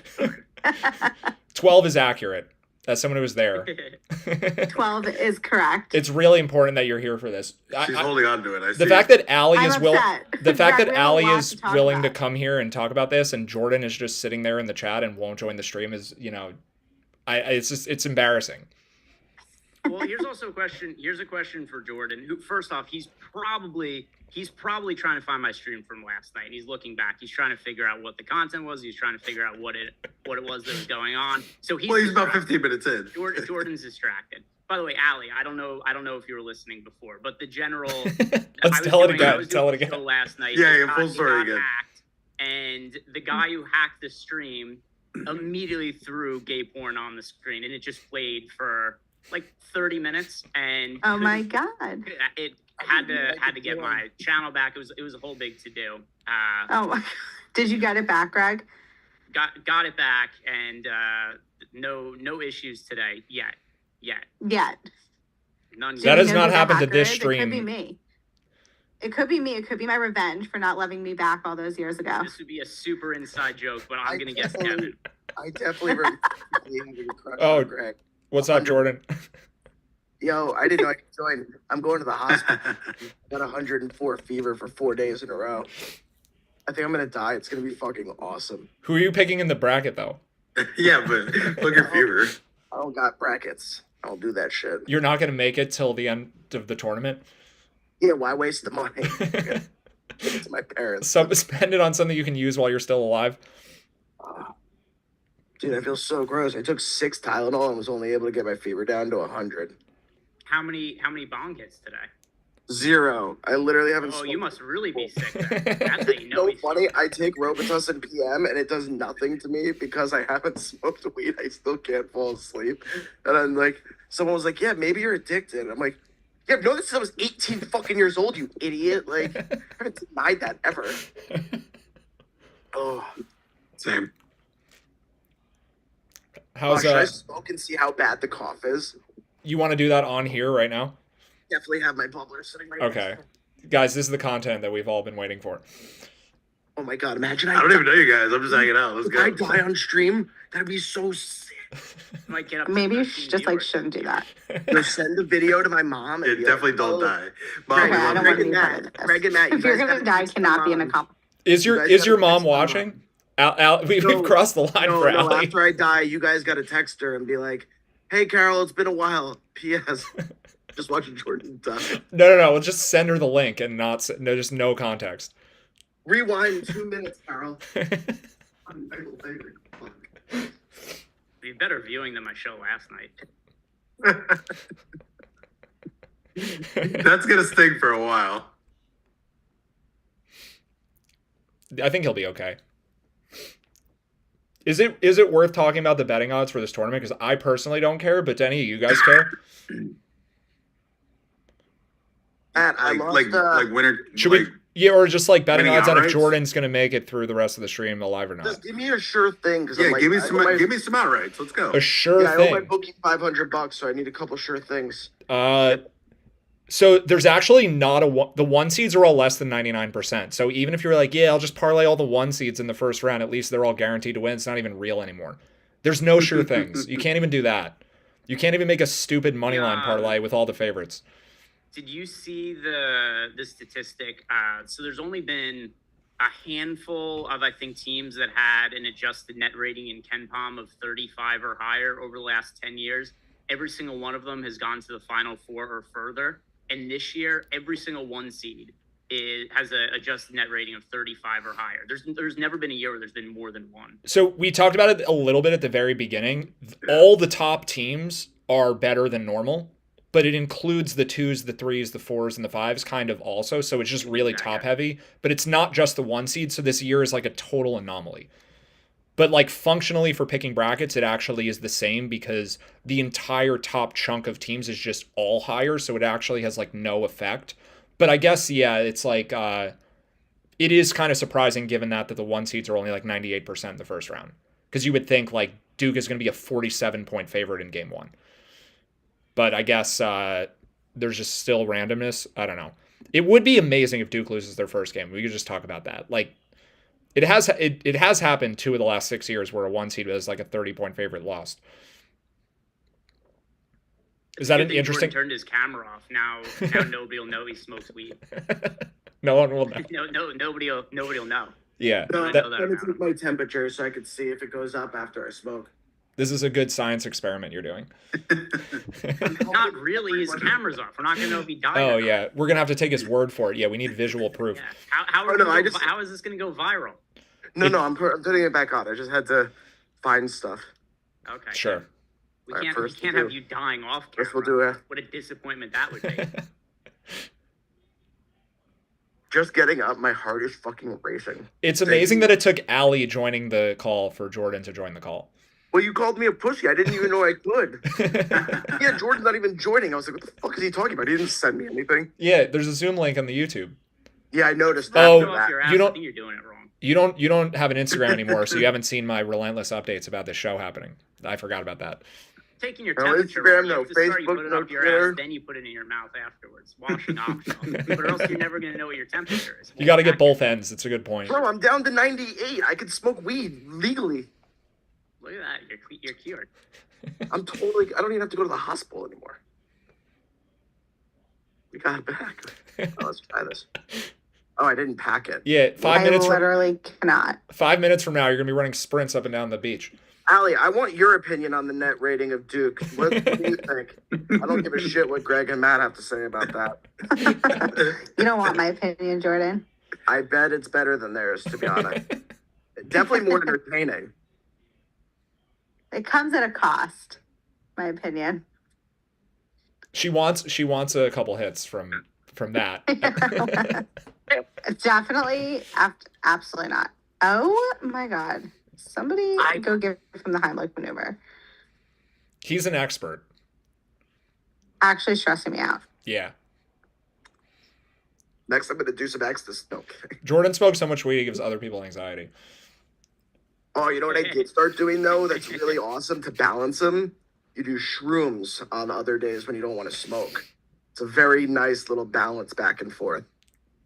Okay. You guys do both. What's the problem? We should set up a meter for drugs, and we should have Z-scores, and we should like figure out what the popularity. I'm gonna work on this on the side while you guys talk now. Jordan, I was thinking about this the other day. There are not that many people with generational talents in general, right? Like there's LeBron James, there's Connor McDavid. I was trying to think of what people in my life I have met that have generational, like, I know. blue chip talents. That's it. I know. Your capacity for weed, it is like the first percentile people. Bro, I'm embarrassed when people are like, how Yeah, much is that a compliment or not? It's not a compliment No. or it's a statement of fact. It's not anything else other than that. He's a generational talent in terms of his just overall ability to consume weed and weed products. He's like the Lastings Millage of smoking weed. One of my No, favorite he's stories. the LeBron of it. One of my I was gonna favorite. say Lastings Village flamed out. Yeah, no, exactly. He's gonna flame out at some point. He's gonna Oh, be yeah. sober and like in shape again soon. That's that People effect. are gonna wonder like what could have been. What could have been. 15 years from now. You're looking at the list of the top. He had Smoking Lefty prospects. Village and Scott Casimir, and we fucked it all up. Yeah, you got that Brandon Wood 40 home runs in the Pacific Coast League. Just He's Java Chamberlain. Yeah. One of my favorites was when me and Dan, Matt's brother, we went out to Colorado for a Rangers game. And we went and we bought like 4 different kinds of live resin. So we go back to the place and I'm like, I want to try all of them. And Dan was like, yeah, me too. And I'm like, Dan, I smoke an ounce of oil a week. Like, I don't think you could keep up with this. He's like, no, I'll be good. We smoke our 4. We get to the car. We go drive to the burger place. We get to the burger place and Dan goes, yo, I just need to sit down for a second. He gets in the front seat, in the driver's seat of the car. I'm in the back seat. All of a sudden, I see his brother's head just go like this. Passes out cold. And I freaked out. I called Matt, not anyone else. I just thought, Matt, should I call the police? And I was freaking out on the phone with Matt. Dan's like, the fuck are you talking about? Call the police. Like, I'm fine. Like, dude, you just passed out. He's like, no, I didn't. I just wasn't feeling well. No one else can corroborate this story. I don't even remember this conversation. Yeah. It was quick because Dan was like, I do think it was during March Madness though. no, the last time he and I went, it was New Year's Eve. Oh, It was sure. fucking awesome. That's close. It was a really fun trip. Yeah, it was awesome. I do remember that. I think it was like a Murray State buzzer beater that happened in 25 Burgers. Although Dan will know which team it was. It was like an 11 seed in the second round, hit some like Where's overtime. Dan? Dan's in the Ranger game. Did they lose? They were down 2-1. Let's check. Down 2-1 in the third. Dude, he's gonna kill himself. There was something with you and Greg I wanted to talk about. Now I've lost my train of thought. Hold on. How was your guys' trip to Florida? Or did you not Rangers come? getting Did you guys come to? No, we did. They outshot. lost the series. It was terrible. Let's not talk about Rangers Panthers last year. Yeah, no. Yeah. Yes, we did go, and it was amazing. Until Last it time wasn't. you and I talked on it, you weren't sure if you were going to go or not. Well, we were only going to go if they won game 2 because it was 1-0 Florida at the Garden, and so we weren't going to go to Florida after they lost 2 consecutive home games. But then they won game 2 in overtime, so we're like, all right, we'll keep the seats, we'll do it. And then they won game 3 on the road, and we're like, oh my god, we're going to win the Stanley Cup. And then game 4 they had a lead and blew it, and then they lost games 5 and 6, and that's it. I don't want to. I really like my Rangers fandom, like the amount that I cared. It used to just be up here all the time. Now it like very dramatically changes based on what part of the season it is. So like I actually was really sad, but like I've been to one game this year. I just went to my first game of the year like the other night. Just a heads up, Matt. He's gonna kill himself. They're getting outshot 32-12 Not playing very well. in the third period. I have a position on the Rangers to miss the playoffs this year. At pretty long odds for them to Why? miss the playoffs. Boo. But I also have a position on the Flames to miss the playoffs. So this Who are you rooting for? Just no overtime? Yeah. I'm rooting for overtime. I'm definitely not rooting for overtime. That is actually the last time I was involved in any sort of sports betting thing that Jordan was involved in was when you guys came over to my house and Jordan Oh my god, I want to kill myself. actively rooted against the guy I needed to win the golf tournament because I had live DFS lineups. Jordan rooted against me. I shipped everything now. Mike, it was the fucking Euros, and we're sitting there watching some fucking random cunt golf tournament because there's money on it, and everyone's sitting there like, Greg, why did you bring this up? Why? Everyone's sitting there like it's exciting. Sounds like some Ryder Cup action. The fucking Euros are on right now. Like it was like Netherlands. It was like a great game. It was like Netherlands versus somebody. I remember the Netherlands because I remember they scored. Yeah. Put on that song and was dancing around the kitchen. But like everyone was like engaging in this fucking golf tournament as if it mattered. Greg had a lot. Greg, how much did you have on the line for DFS there if you got first? I came in first and I made like $60,000.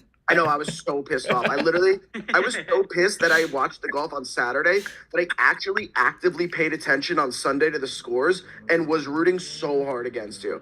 I was so fucking With mad. friends like you, who needs enemies? Yeah, exactly. I won the $5 wire to wire that weekend, Mike. I was in first after the first round, the second round, the third round, and the final round. I've always thought the easiest golf tournament should just be a tournament that pays like quarters or pays every day, like 20% of the prize pool and then 40% at the end. Like it just seems so easy. No, but Mike, I am a good friend. Watch, Greg, move your chair to the left. Scooch. Is he frozen? Oh no, he just doesn't believe you. I know what it is that you're. This See that is, baseball bat there? That's a Derek Jeter signed baseball bat that I got him. That's true. And the picture That above was a it nice you got for me too for my bar mitzvah. That was back when Jordan liked the Yankees. I feel like that turn, the way you flipped on the Yankees is like incomprehensible that you could go. It's like Hillary flipping on No. Israel. Let's not. There's a decent amount of people who will already know what you just said without finishing the thought. It's fine. That's a good amount. Oh man. Okay. Can you talk about the Yankees? Yankees suck. If there was a terrorist attack on Yankee Stadium. Yeah, and so Jordan was the biggest Yankee fan that Greg and I had ever known. And now he's saying stuff like that. That's just part of being a Yankee fan, I think. No, That's not just part of. I worked there for 6 years, and I fucking despise they're like the worst organization in sports. I was making like $30,000 a year, working 80-hour weeks, and like when you'd be like, "Hey, can I get a promotion?" They'd be like, "No, we'll just get some dipshit in college to replace you for the $30,000." Like, fuck off. So I hate them. I hate the team, and I've never been able to separate it. And I think here's what I actually believe. I've come to terms with it. When they win a World Series, I think I'll become a fan again. Because my biggest fear is having to see all my old coworkers with the fucking World Series ring on. So, like, once that happens, I think then it'll release me of that angers. And I I'll be do. like, okay. I am making fun of you for it, but I do sort of understand because like the Celtics winning the championship when we didn't care anymore was so annoying. And like if the Timberwolves had won last year, the year after we bet them at 500 to 1 with the same roster had won the championship, like I think I have enough control over my mind that I would have gotten over it in a week. But like that would have I didn't want that. I was like actively rooting against them even though I had no money on the line. Yeah, exactly. And it's like I definitely root against the Yankees, but every year you care less because more and more people, like I left the organization in 2016. It's been 9 fucking years. Well, like there's no old organizations in any sports franchise that is run well, unfortunately. It's just old bureaucracy and corruption and, crony capitalism and just like all these bad things that are just like, oh, well, we're just a rich private organization. We're just going to keep making bad decisions and no one's going to care. Yeah, and the big problem with sports too is like the head position. So if you got like the director of your department, you got paid a pretty good salary, but then at that point it was a good enough salary that you would never leave. So like all those people just get to that point and then they just stay. So like they never get better, they never improve, they just hang out, cash checks. All the Ps have been there for 20 plus years, and all the good young people who start there, they leave in a couple of years because they don't see the. But then they just hire the bad kids of the people also. So it's like it just starts all over again. I mean, they hired me. Exactly. They hired me. I was 20 years old, and they hired me full time at 21, and I had not finished college. Jordan, what was I couldn't remember it. Which was the bar on the Upper East Side that we used to mainly go to by your apartment? Because I was just at Supply House, and it's not that, right? No, it's not there anymore. It doesn't exist. Yeah, I think it died out. All the bars on the Upper East died during COVID. It was so shitty. The one that we used to like be able to like stay up till 6 because we knew the bartender. That was Honky Tonk. Oh, yep, that's the one. Okay. That was the one right at my apartment. And then you and I used to go to Session 73. 73, yeah, that closed as well. Yeah, definitely. I would still go to that one now. Like that place was awesome. Oh, Honky Tonk was the best. The guy would do coke with us on the bar. At the door at 4 a.m. Jordan, you and I would have some fun, man. Like, we need to get together. He would literally. Not that I care about any of these topics, but I was gonna say, like, have you guys even met in person? But I haven't even met you in person. Right, I didn't know what Mike looks like. I've probably interacted. I always think of people as whatever their Twitter avatars are. Sure. So I just think of Mike as like some sort of crypto character. Greg is shamelessly admitting he never watched our NBA betting show. I realize that he's actually Hipster Turtle from Entourage. Is that what the avatar is? No, the avatar is like a crypto punk. Oh, right? Got it. Okay. Definitely not a crypto punk. What is it? I have a Jolly Joker. Whatever. I don't know what any of those things are. He's one of those things that nerds collect and lose money on. Is my Twitter account still there? I don't know. I don't look you up. You should know better than anybody else. No, I have no idea. Search Elon is retarded. You know what? You know what's funny? Jordan was like, I don't know if I want to come on the stream because you or Greg might say some stuff about liking Elon. And then I remember that Greg went to a school called Elon, and I was like, maybe that's the reason he thinks that. So there was. Is that it? Because why else would Greg do that? My freshman year, Elon Musk came to the school as a speaker because the name of the school was Elon. But he was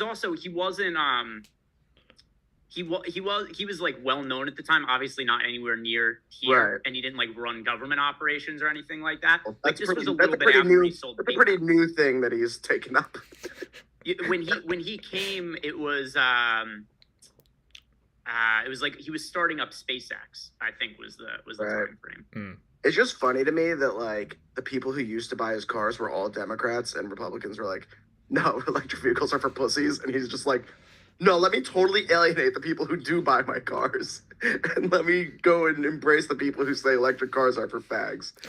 Like, cool, dude. Should we swap out the college basketball Nate Silver numbers with his politics numbers? Just to change up now that we're on a different topic. I would have talked politics an hour ago, but I kind of want to go. Like, I want to go for reasons unrelated to politics. Anyway, because I have to. Does Nate Silver still do he does college basketball still?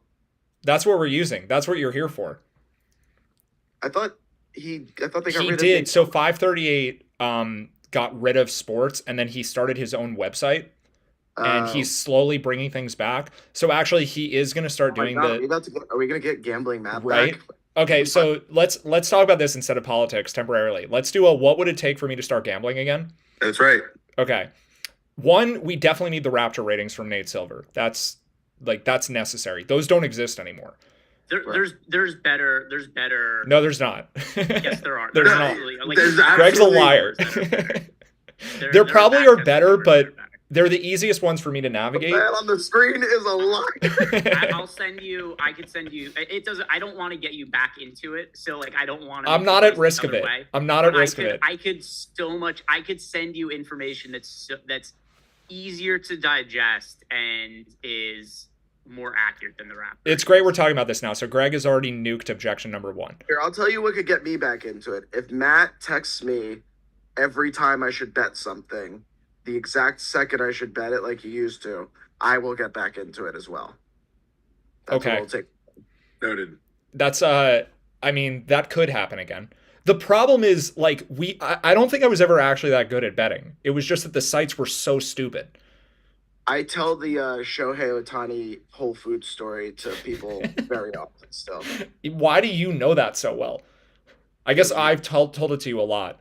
What is that story? So I had bet Shohei Ohtani at plus 1,100 for a stolen base, I remember those days. and I had I $1,000. did get that wrong. I tell people it's plus 1,200, so I did. Maybe fuck you're that right. 11 or 12, whatever. I bet like Yeah, 1,000. Matt rounded down and it's fine. 11. Let's call it 1150. The story gets a little up. smaller each No, time. you know what it was? It was 1,200 on one site, but he had to bet it on 30 different fucking. Right. Yeah, the aggregate total was like 1,100. Average odds 1,100.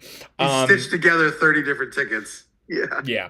So the aggregate total bet size was like $1,000. It was like 11 grand if Ohtani stole a base. And I was in the Whole Foods. I like got out of my car while he was batting, and then like I was walking to Whole Foods and he walked. I was obviously trying to stream it on my phone, and then like the Wi-Fi in Whole Foods in Bridgewater is like it doesn't really work that well. So like the feed was kind of cutting in and out. So I'm like trying to watch Ohtani on first while I'm like buying avocados and other health foods, and I'm like kind of like wandering. I literally stood there in front of the avocados probably for like 20 minutes because he was on first and it was like a bunch of foul balls and stuff, and then the feed was cutting in and out and I had to like try to make it like get to real time, and then he stole second, but it was a close play and they challenged it. It was like a really long review and they eventually overturned it and called him out. And I didn't even get a discount on the avocados. So I ended up. Oh, I think the way you told that story was you actually, the way I remember is you left Whole Foods. You were like, I didn't buy. I'm too sad I can't buy anything. Yeah, you didn't even buy the avocados. That actually makes a lot of sense. All right, you know what? I'm gonna hold on. Can we run that back? Let me tell it again. Yeah. You can keep that version. That's fine. Oh my God. When I tell Matt betting stories to people, I think I probably exaggerate times 8 on like everything. I'm like, yeah, like, so he had $80,000 on the show. I'd be like living in a mansion in Hawaii if he had stolen that base, but like sadly I'm still in Hoboken. Rangers lost. Dan's All right, guys, Dan's gonna catching be on up. here soon, I think. I I'm think he'll have sneaking to. out. All right. I have to Thank you, ma'am. leave because the next basketball game locks in 16 minutes. Oh yeah, I should check Oh, some overlays. Calgary empty netter. Congrats on no overtime, Greg. I'm gonna stay on here though, Jordan. Feel free to hang. I think other Jordan is gonna be here soon. I'm gonna call Dan and tell him to come on here.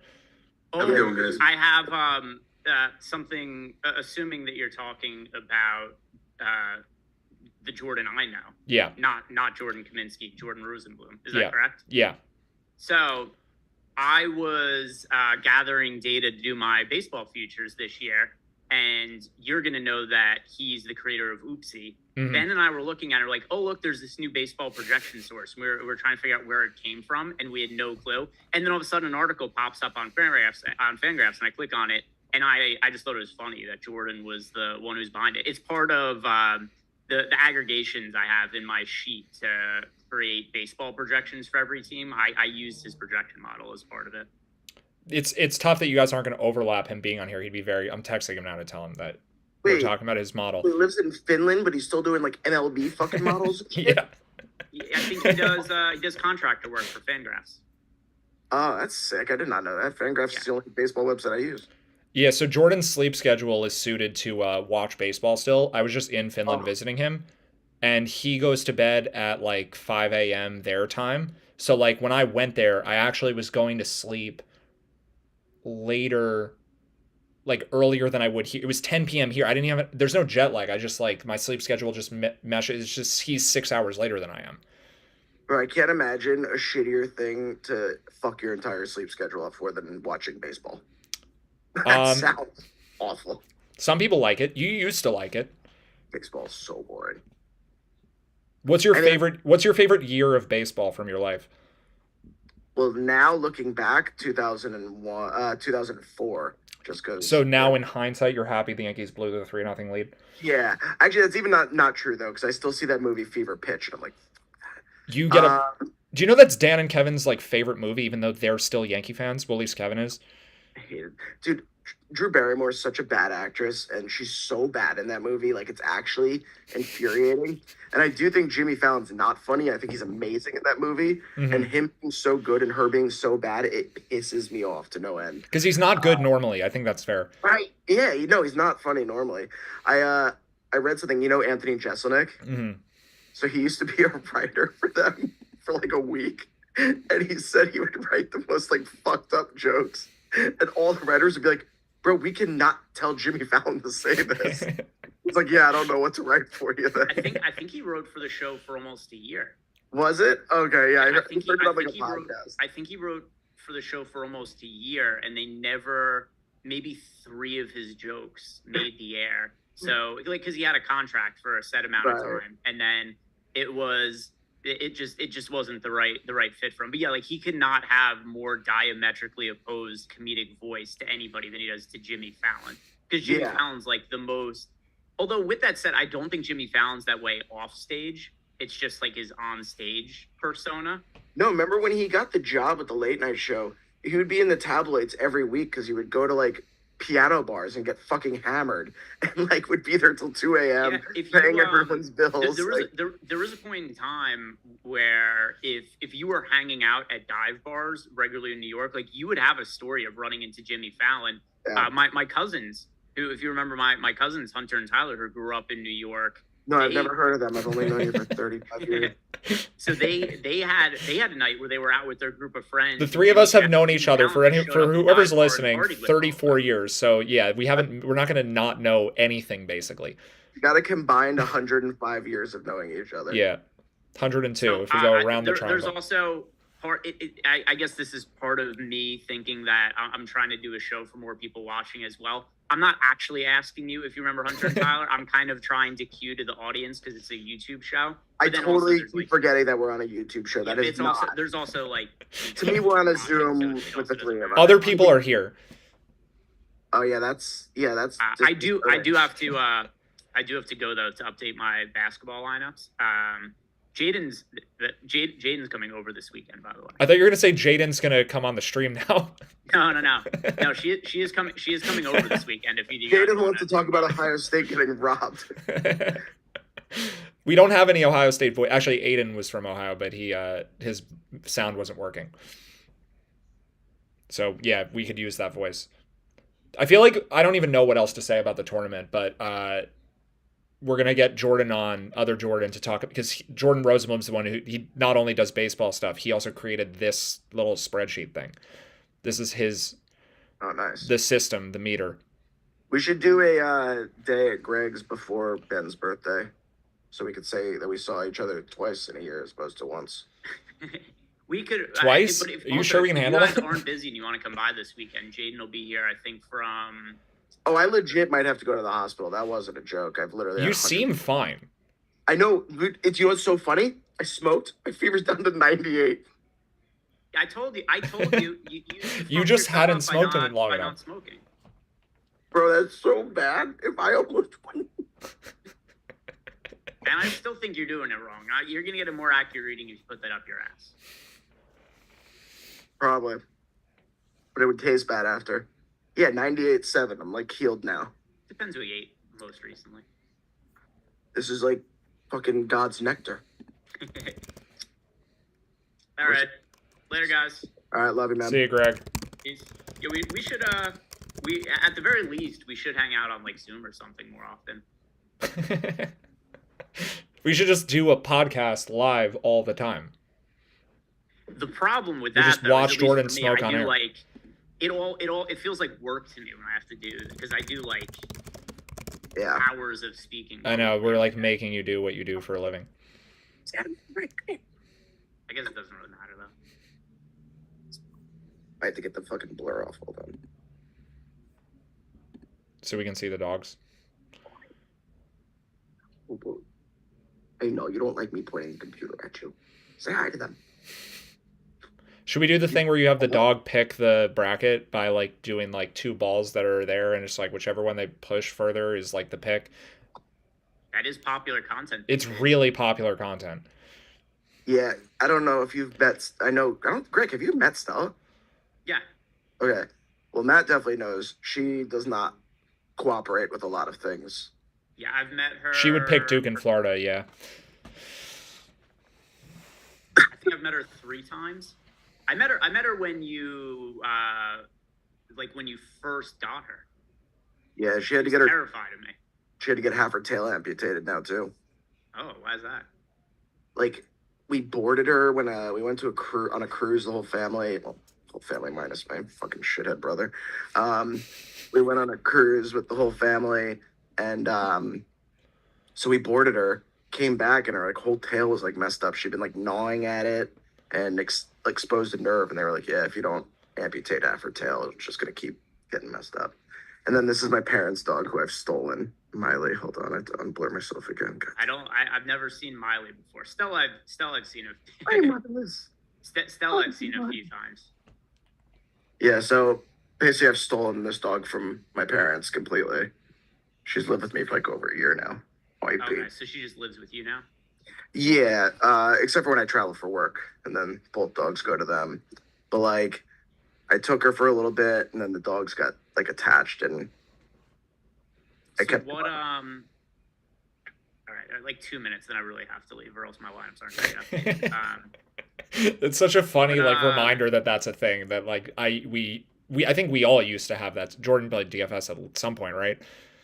Yeah, remember we used to do the NHL show together. We used to do a podcast for NHL DFS, yeah. That was so long ago. And yeah, you'd have to like check in every 30 minutes for lineups to log. That was definitely right after I left the Stella Yankees. was it like anxiety? Yeah. Basically, it was just like didn't like being away, and like just like gnawing at it. It was so gross. And the worst was she had the surgery. I was in Indianapolis for work, so my mom just calls me. She's like, "Hey, don't freak out, but like the house is covered in blood." Like, what? She's like, "Yeah, Stella's tail started bleeding, and because she was wagging it as she was running around, she just like sprayed blood everywhere." And then she needed surgery, and I was like, gone. It definitely sucked, especially to be stuck in Indiana, of all places. Well, fellas, it's time for me to update my DFS lineups because Brandon Pajemski has a 25-minute restriction I have today. no so idea who that is. Simulations on my computer. Who? Brandon Pajemski of the Golden State Warriors. 25-minute restriction tonight. Brandon. Can you spell that? Spelling that. Pajemski. Podzimski. Played for Illinois and Santa Clara. Yeah, Santa Clara is a G League team, and now he's on the Golden State Warriors. And Steph Curry is awesome. Oh, I thought no, Santa Clara. He went to college there. Oh, I thought Santa Clara is Santa Cruz was the G League. Yeah, Santa Cruz. Oh, Santa Cruz, Santa Clara. Nobody knows. Yeah, it was just so funny not knowing sports anymore. It's so weird. It I have is. no idea who anything is. Like, I had no idea what he was saying. It's like that's a made up person. Matt, are you doing the DraftKings pools, Matt? I don't have access to my DraftKings account because I haven't tried to log in since I stopped working there 2.5 years ago. So maybe, but probably not. Where are you going to do pools then? This one like that some guy runs that is like friends of camp friends. Okay. Yeah. Yeah, I've been trying. It gets like to... 2,500, 3,000 entries. Is this the one Dan always sends me? Yeah. Oh, do you want to just have me pay and then you could make 3 extra? I don't give a fuck. It's like 12 extra. I think no, but No, they like it's a lot of entries per person. But sure, you want okay, so Oh, you're in great. you're part of it now. Yeah, just tell me who I got to text and I'll pretend it's Do you me. want and to then- talk about who the picks are now? No, no. That's not Alright, it's guys, not a I'll requirement. catch up with you later. Wanna talk Let me know soccer. if you guys do want to come over at all over the weekend, because Jaden will be here from Thursday through the weekend. Let me know. All right, yeah, I'll go let you know. All right, see Hopefully. you, Greg. I'm not actually in a hospital. We're gonna stay on here for some amount of time to see if Is our that so funny that I second smoked wave weed? of guests is gonna come on. Bro, my fever before I jumped on with you was 101, and then I smoked weed and my fever was down to 98.7. I can use this to market my content. Like my podcast is so good that it makes people come back from the dead. Yeah, I literally was like, oh my god, I might have to go to the hospital. It's good that you showed up because I saved you. You're like a Jesus. I'm Oh my- Jesus. I actually read Oh. the funniest. Hold on, we got a new guest. Oh, Sturm, what's up? What's up? What's up, brother? Were you waiting for Greg to leave? Because like you guys, I kind of was. Yeah, I didn't want to like ruin his goodbye there, but he was trying to leave for so long. he was. Yeah, and I was like, oh, let me not crash this too soon. But now I'm looking at myself on my TV. Wow. Are you Well, I'm on the watching on the big screen? Can you like pan over? Can we Yeah. see what that looks Can you like? see? Oh, cool. That's It's like the TV's a little behind, but yeah, it's like a 10-second delay or something. we're learning a lot on this brackets preview tonight. We know Houston's gonna win it all. Take Houston. That's the theater? Maryland's gonna make the Final Four, and Terps. Jordan's dog laughing, needs but a like new tail. Jordan's laughing, but like, can you see the chart? Yeah. No, I can't. So the best value teams, it's Houston, then Texas Tech, then Maryland. Houston who, then Maryland? Texas Tech. Yeah. So this is I didn't say it this explicitly, but like there's definitely like a Northeast Jewish bias for brackets, and especially the ones that we're joining, because that region has Michigan and Michigan State. So like that's just who people are gonna pick. Looking at it now. Yeah, the Pollock pool definitely has a East Coast state school Jew bias for sure. It's like a Camp Friends bias. I don't know. We need like a better name for the phenomenon. Oh wait, sorry, that's not Maryland's region, but we're getting that for St. John's. That's the New York bias for St. John's for sure. And then Maryland and Texas Tech are in that region. But for the Michigan State thing, that's for Iowa State.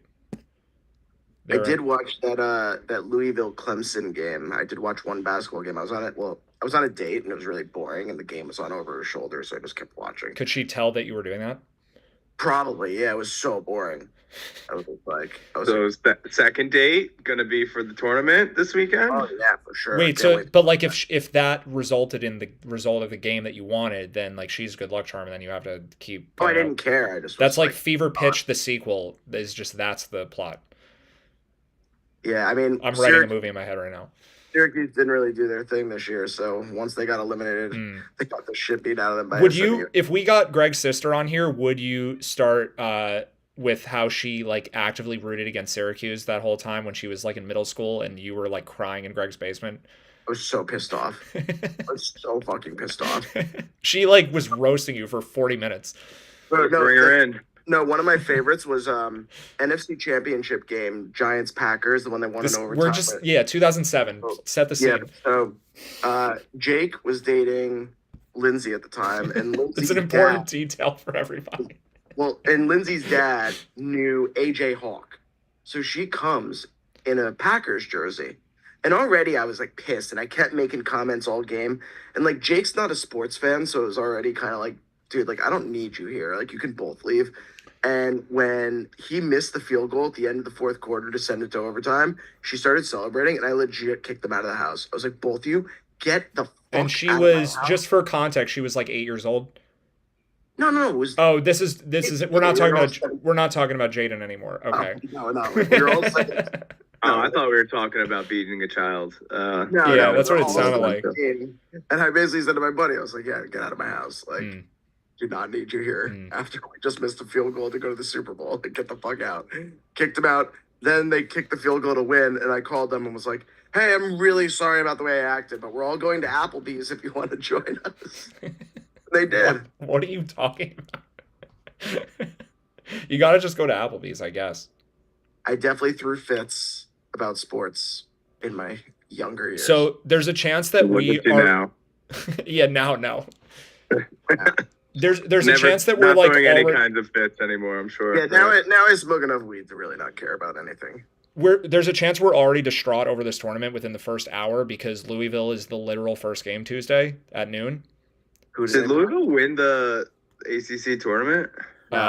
You tell me because I don't even know. No, Duke still won, even with Duke beat it because I was watching them play Duke, but I didn't watch the end of the game.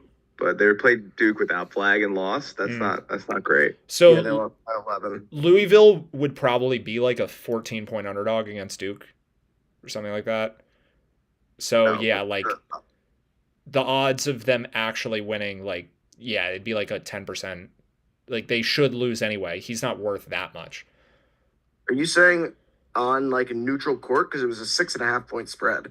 Because he was out. Right, but what'd you say? I'm saying like Duke would be like 12 to 14-point favorites with him in on a neutral court. That still feels high. Maybe, I mean, that's just according to KenPom. Maybe like Nate would have it different.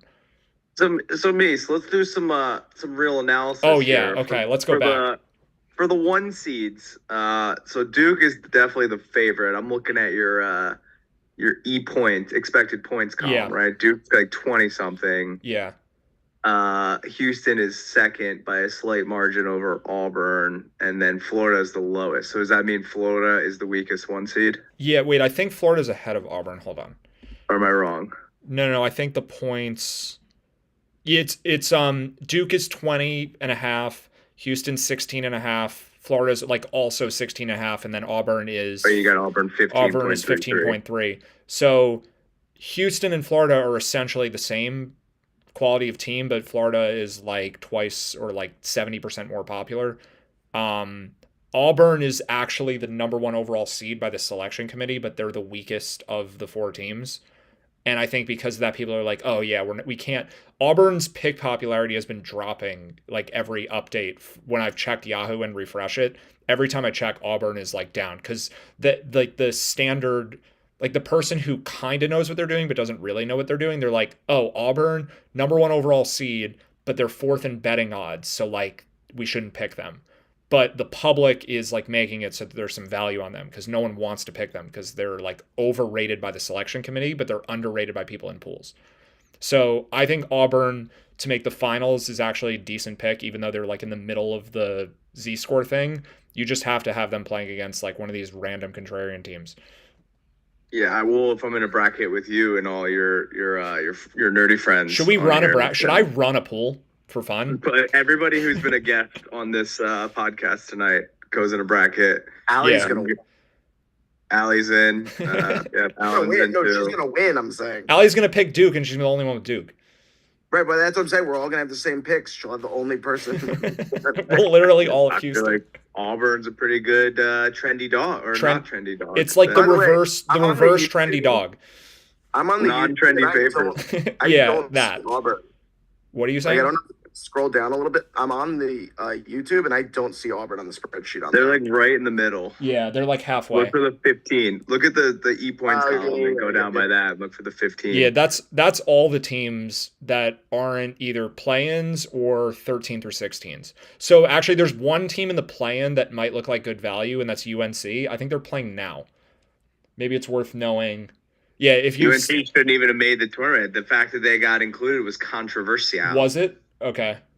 Yeah. Oh yeah, I saw a lot of videos on that. Okay. People were not happy. So UNC is winning 37-16 against San Diego State late in the first half. So we can assume they're going to be in.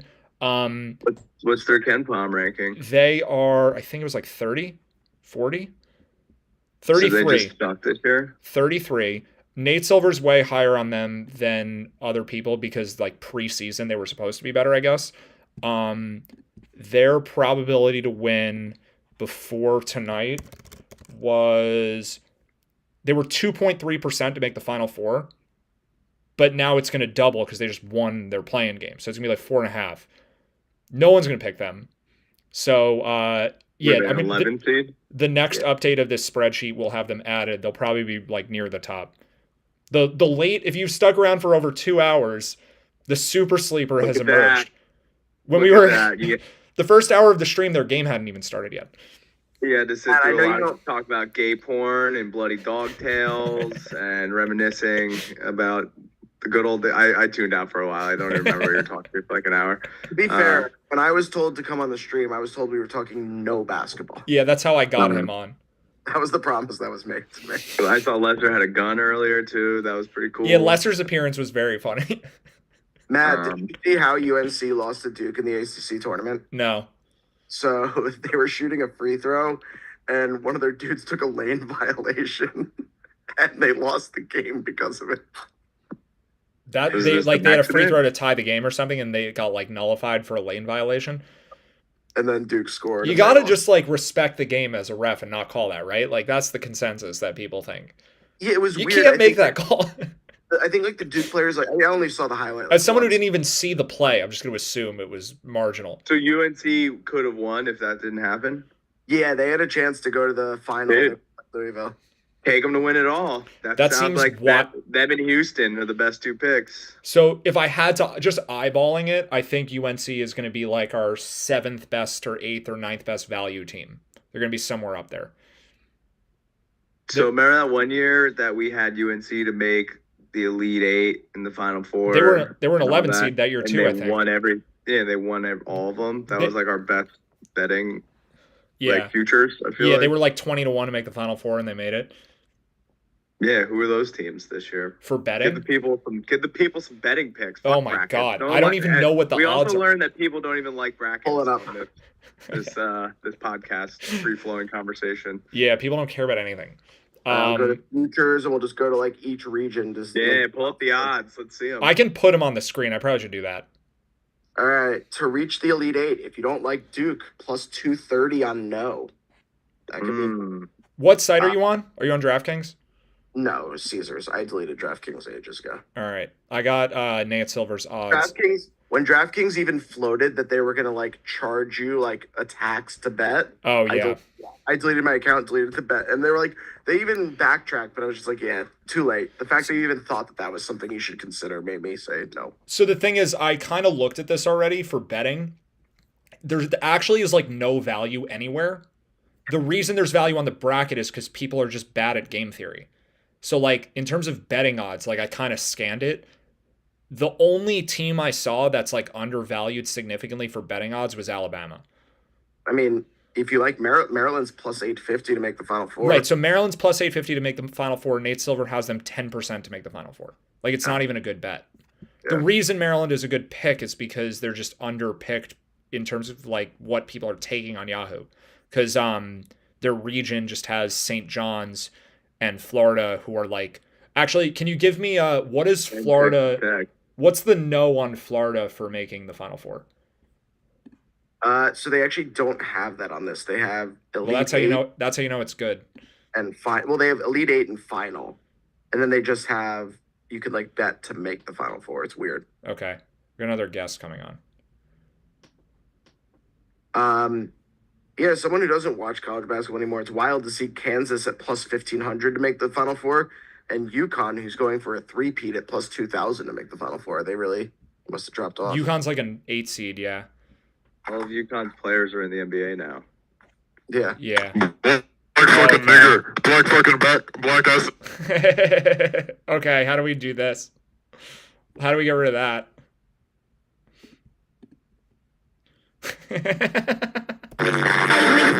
This is tough.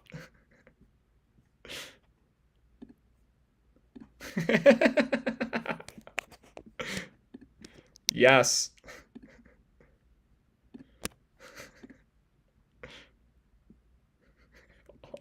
Hold on, I'm reporting. Did you know that guy? No.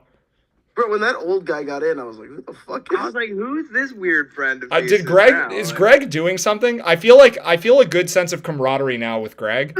Oh, that was fucking funny. That was random? That was random. Like... I feel like Greg must have had some kind of effect there, because like he was talking about that for 20 minutes. It probably like triggered the algorithm to like send one of those. Well, no, dude. People like who want to do that Zoom shit, they like scour the internet for the links. So the fact that you have the link in the description, Oh, for sure, yeah. we can like That find guy it. It's showed public. his face too. That's I why- know. I figured like No, his face was.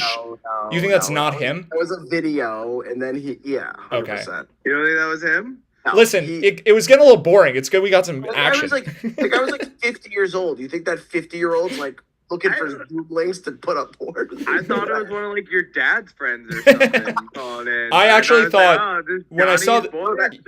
That was Ken. Well, I that's thought what it would be Ken's like watching Mike at G. home, probably. I thought it'd be like Mike G or Mike L's friend. Oh, that was fucking funny. That was good.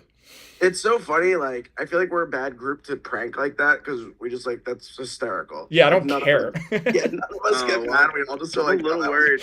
that I'm logged into my work Zoom right now. Is that like report me or something? Yeah, let's just go back to talking about Florida no odds to make the Final Four. Yeah. So anyway. Well, how big that guy was like 8 inches, or that was a big. I wasn't looking because I was trying to get it off the screen. What do you think? Where would he rank on the Z scores? Anyway, yeah, wait, so Florida not to make the Final Four is not even there? So No, do I'll the other number one seeds have like a yes or no for Final Four? Florida's the most Only overrated Duke. team by the betting odds, I think, but I might be wrong about that. Like betting against them probably is like that's like the value source.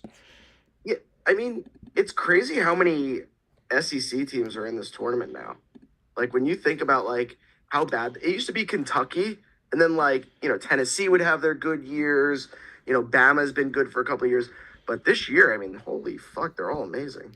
Let's see. Well, I remember like 3 or 4 years ago, we had Auburn and Houston in the Final Four before anyone knew that they were actually good. And look at them now. Yeah. Look at them now. Powerhouses. Yeah, there's nothing on. Okay, no. This is the value. This is the value team, by the way. Okay, I'm gonna use the. I'm gonna share it now. Okay, so Florida has a 59% chance to make the Elite Eight, 41% chance not to make it, and the no for that is plus 200. So like that's pretty strong value. That's definitely the first like really good bet I've seen. It's probably all the things. Yeah, on DraftKings. It's probably betting against Florida every game after the first round, honestly. I will not, to be clear, I'm not doing this. I'm happy to give betting recommendations. I'm not making the bets myself. But it actually is interesting. I'm not on the spread and then a little sprinkle. I'm not This is on seeing DraftKings? Yeah, and I'm actually not even seeing the no for Final Four on DraftKings either. So something weird is going on. That could be They all have you yes know or no. no. Here's why UNC is in the region. So they have to wait till the game. Nope. Is that not? That's not the. Yeah, no, because they have to Yeah, reach it's a not the lead. reason. Well, for whatever reason, that's not showing up. What is the? Okay, the Sweet 16 we can check also. So DraftKings has no to make the Sweet 16 plus 500, and they are 78%. Yeah, I would bet. I'd basically bet all of those. Yeah. Yeah. Value. Big. So play the don't pass line. Play the don't pass line on all the Floridas. Yeah. Just that. So Duke doesn't. It wasn't good value on Duke. It's not that Duke is overrated by the odds. It's that Duke is overrated by the bracket people. But okay, people in Yeah. pools. Yeah, people in pools are overpicking Duke, but the betting odds are fine. Yeah, Duke has very similar odds to Florida for the Sweet 16. Right, and Duke is significantly better. Right. And has a better chance to win, yeah. Okay, let's see if we can find a couple more for old time's sake. Yeah. Yeah, let's talk about bets we're not going to make. I might. You might throw in a couple bets? Okay. FanDuel. All right, I'll do it for you then. Matt? What do you got Maryland to reach the Sweet 16? I don't think there's value. Maryland. I don't think Maryland sucks. I don't think there's actually value on Maryland. It's just that people aren't picking them. Storm, you went to Maryland, right? Yeah. It's me, Ragov, Sturm, Jordan Rosenblum, and Braunstein. That's who you would know from I know Maryland. your guys' like friend group got so like blobbed together that I never know like who went to college with you. Who's Maryland and who's Penn State? Yeah. Jordan Rosenblum ruined my life when he introduced me to all his Livingston friends. Okay. Literally that's all of our bracket conglomerate. So, but I don't think they're watching. They're not watching. Like if you're in a pool with a bunch of Maryland fans, don't pick Maryland. I feel like Maryland fans would not pick Maryland. Yeah. I guess me and you had that bias. Like, there's no way Maryland's good to pick. I've been telling people to take Maryland. What are the odds on Colorado State to make the Sweet 16? I don't even want to talk about that. That's the 12 seed that's going to beat Maryland on a buzzer beater on Sunday night. They're plus 370 to make the Sweet 16. That's fair. There's no value there. Okay, moving on. What is Alabama to make the, let's call it, let's say Final Four? Plus 430. Yeah, so the fair line for them is like in the high 300s. They're like a little over 20%. I would imagine if you have a bunch of sports books and you shopped around for like the top Alabama line, you probably find something that's like 500. That's just my intuition from the past. Okay, so no on Florida, a yes on Bama. Yeah. What else? Well, who else we got? Okay. Houston is plus 120 to win their region. That's about in line with Nate's numbers. They're like 40-something%, I think. 38%. Yeah, there's actually, so Houston isn't a good bet for anything. It's just no one's picking them. Yeah, I'm not really sure why. I guess just because like people don't want to do 4 1 seeds and they want to pick the other 1 seeds. I don't know if there's like a better explanation than that. What about St. John's Final Four plus 550? No. They're like way overrated. They would be the opposite, if anything. Before you got the Johnnies going this year. But I think the betting odds are. Basketball's back in New York. Patino, you can't keep a good man down. Storm's here just for his Mike Francesa caller impression. I was practicing. I thought you were gonna do like an actual call-in show where you weren't gonna see like people's faces. Yeah. It was like, oh, we got a caller. This is Kenny from Brooklyn, and I was gonna do my Brooklyn voice to say the Johnnies are back. It would have been better to not have the video when we got gay porn on the screen. I'm a little worried about that right now. It's my work gonna call me tomorrow. But do you know why the St. John's is good this year? You know who their coach is? They have Rick Pitino, right? Yeah. Yeah. That's like, and so maybe he's allowed to pay players now. Remember when he got fired for fucking the waitress after the restaurant closed? What? That's what he got fired from, like, Louisville for. He like got yeah, he was like married and he like was at a restaurant and he like banged a waitress and got like caught or some shit.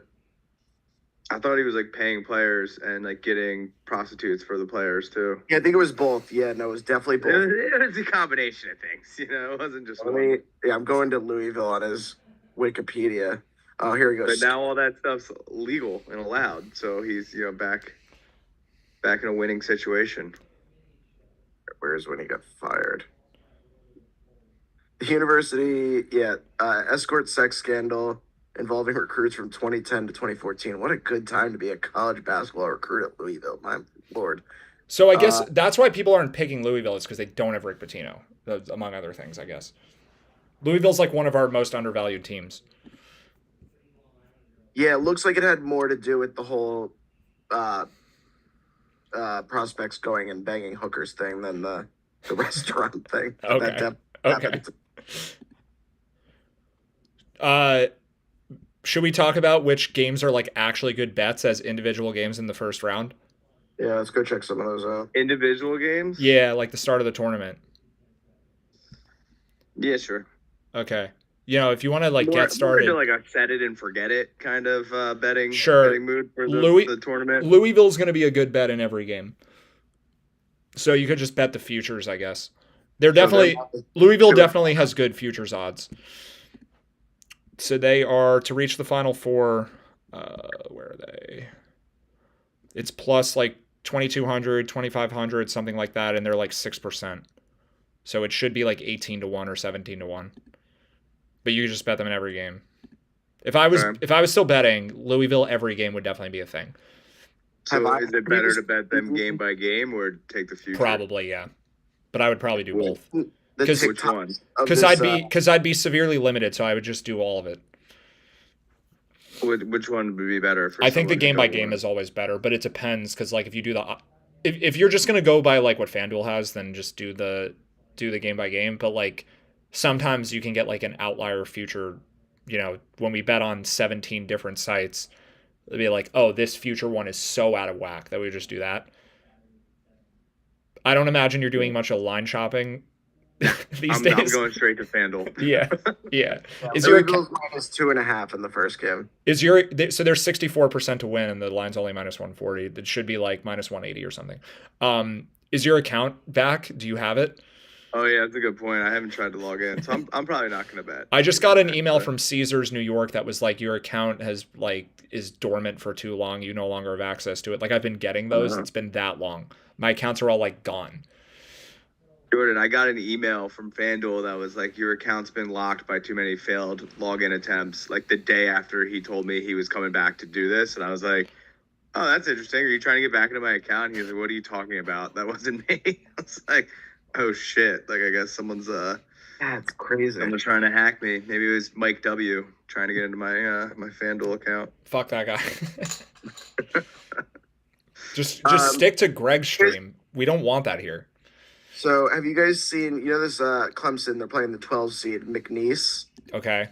You I see was gonna make a joke TikToks? that looks like Mies in the chat earlier, but You were gonna do that already. I was gonna do that like 2.5 hours ago. That wasn't going to be my joke. Have you seen their student manager? How they like get Oh, his pumped name's Amir Khan from Backyard Baseball. up? Is it? Yes, I think so. That's that yeah. guy. Yes. Have you seen these? Is that his name, or does he just look like? No, that's his name. No, it is. He wears this massive boombox. He wears that? Okay. That feels like a trendy upset pick just for that. I could literally see people betting because 100% it's going to be. all right, This guy's pretty viral. fade the trendy dog. Bet on The Clemson. kind of thing And then, people like, love.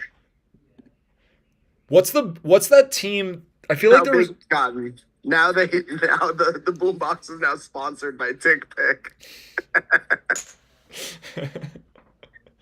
That Mike W is looking for his Zoom link. This is rough stuff out here. I'm clearly rusty. I used to know how to deal with stuff like that when I used to live stream every day. I know. I was did? like, Matt, this is taking you really long to kick this You did fucking let guy it go out. on for quite a while. That was like a solid 15 seconds. Oh, way longer. It was like, Yeah. it was way too long. It went on so long that I was like, oh, this is them doing a bit right now. Like me and I thought Jordan were just you in on were- it. No, I thought you were in on it. Like, you told Greg to like do it to us or something. Oh, I wonder okay. if Greg like told someone to do it to us after talking Yeah. about it for so long. I couldn't figure out how to like navigate that at all. Yeah, I got in on the end of that conversation, so like I was like, wait, what did I just hear? Someone bombarded your show with that's hysterical. But it's like so much funnier for his show because it's like so professional. Yeah. Like that makes me crack up. Right, you That's- you were smoking weed for an hour before that happened here. Like we're just messing around. Yeah. All right. Yeah, luckily I'm not on my work computer. Okay, so I think Clemson might be a good bet because they're facing the mascot guy. Yeah, Oh, and they're cool. Okay. and they're minus And, you know, 105 right now at minus 7.5. So you might even be able to wait for that to go to 7 as more people Oh. continue on them as they see these videos. Wait, do we? I wonder if Sports Insights still has like the free public lot. That was so long ago, where you The could like. spread? Yeah, well, this is like I guess the easier to access version of it, where you could see what because I don't have an account there anymore, but they used to let you see it for free. I don't think you can anymore, like the free public breakdown. Although I feel like DraftKings will tell you it. Stand by. I feel like they give you the public. Let's see. I was at DraftKings when they implemented this. We're like, we should tell people what the public is doing on the thing. I think people are more aware of that now. They probably got rid of it because it was making it too easy for people to win money. The spread won't let me get on because I had too many ad blockers and I can't turn them off. Yeah, instead of giving you the public bet percentage, they just give you like the recent trends, which don't mean anything at all. All right, so we got no Florida not making the Final Four, Bama to make it, Louisville game by game. Do you want to type fuck these? The guy with the boombox. Do you want to type these into the YouTube chat? McNeese is only seeing 57% right now. Where are you getting it? Where do you find it? Spread.com. Who are they playing? That's Clemson versus the Amir Khan. Yeah, Clemson versus like good. Clemson's a 5 seed. We actually kind of have them pretty high on the thing. Yeah, Clemson lost. Clemson good. lost to Louisville in the ACC tournament. Like they're definitely a good team. They're like They a legitimate. made the Final Four last year too, right? Didn't they? They did. Elite 8 at least. They're No, a they made the legitimate Final team. Four last They're year. 18th on KenPom. They're pretty good. If they're returning a lot of players from last year's deep run in the tournament, that bodes well on the experience advantage. I was reading something Nate Silver posted in his like tournament breakdown, and he was saying how it used to only be like the top of the NBA draft was all juniors and seniors from college, and now that never happens anymore. The top 14 projected picks in the NBA this year are college freshmen. I mean, it's been like that for at least 20 years. It's been like right? a straight decline. This is just the most extreme it's ever been, but yeah, that's definitely been happening for a long time. But now it's like complete opposite. Like if you're a college senior, you basically are a second rounder. You suck. Yeah. If you don't get drafted before you get to senior year, you're bad. Pretty much. Yeah. Zach Edey is like the only recent exception. Is he good in the NBA? You're asking the wrong person.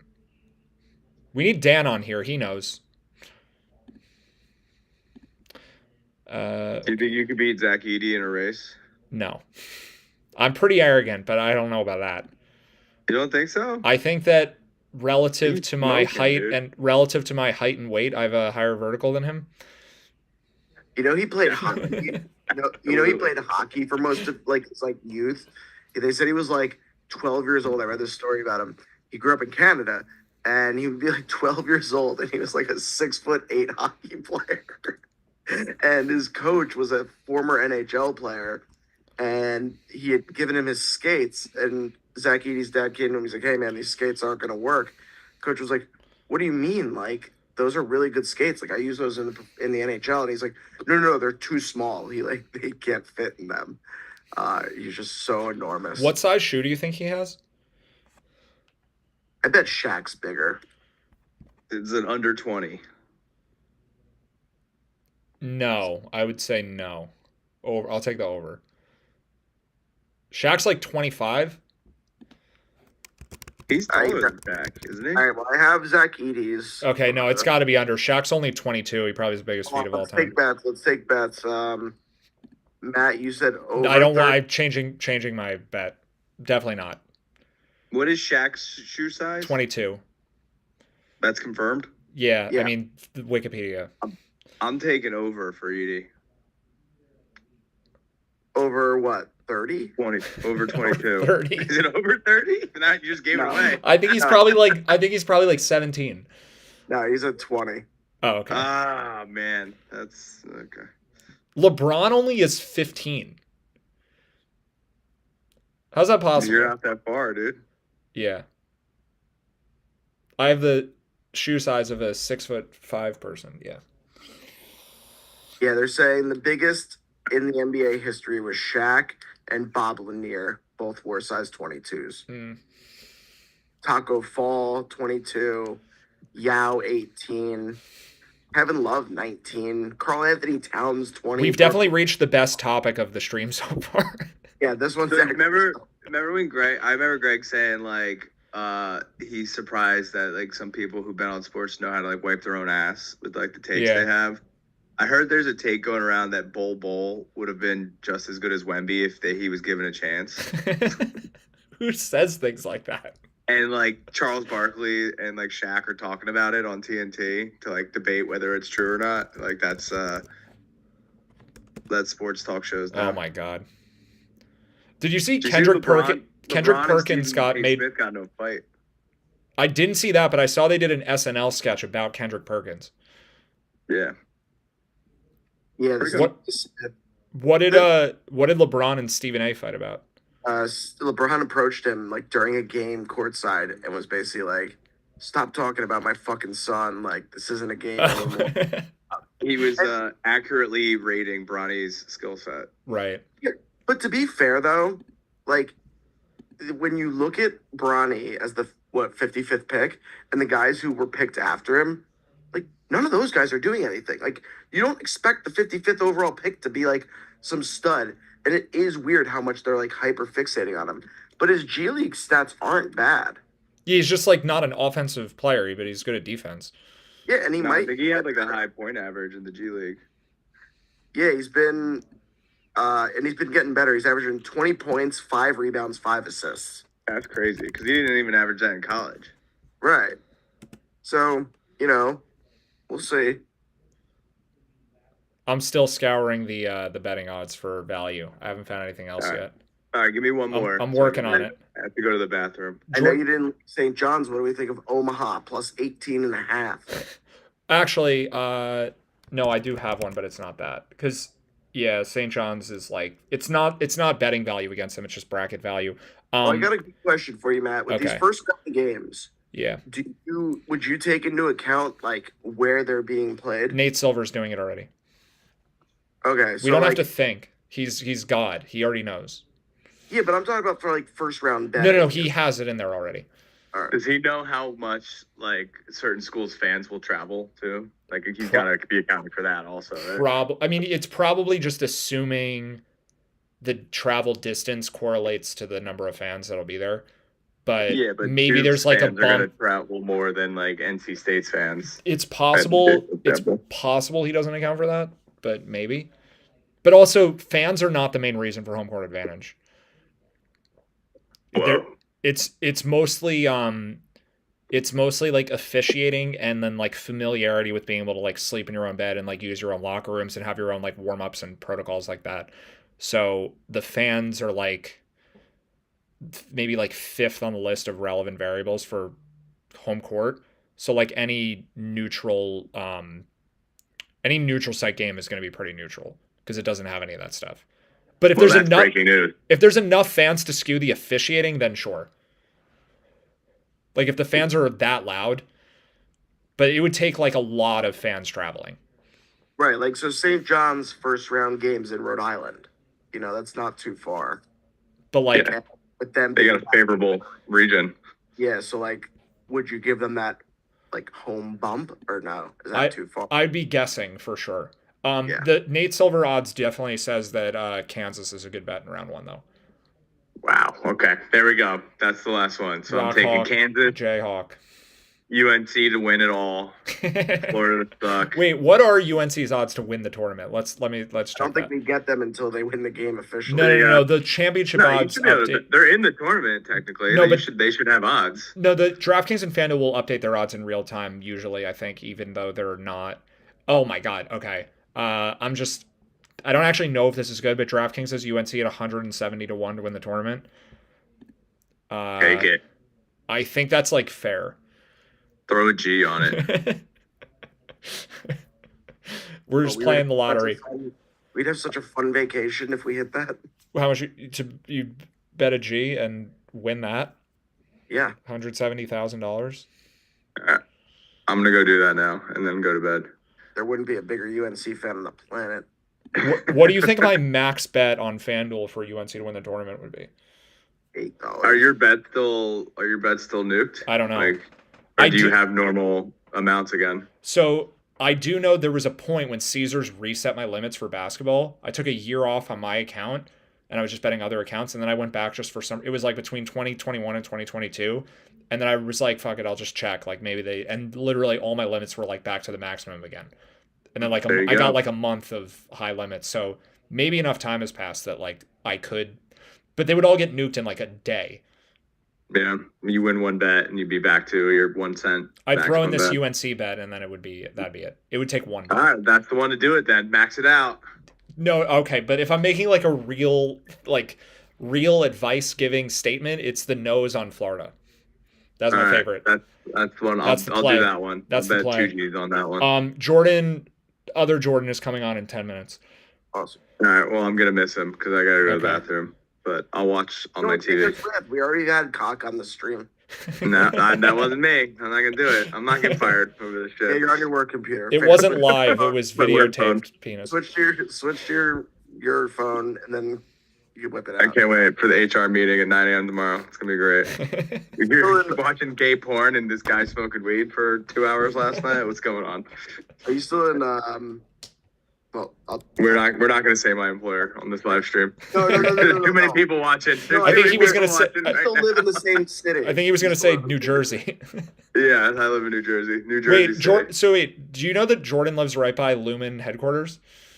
Yeah, I'm going there on Thursday actually to work. You're going there I'm to working watch there the from there. finale?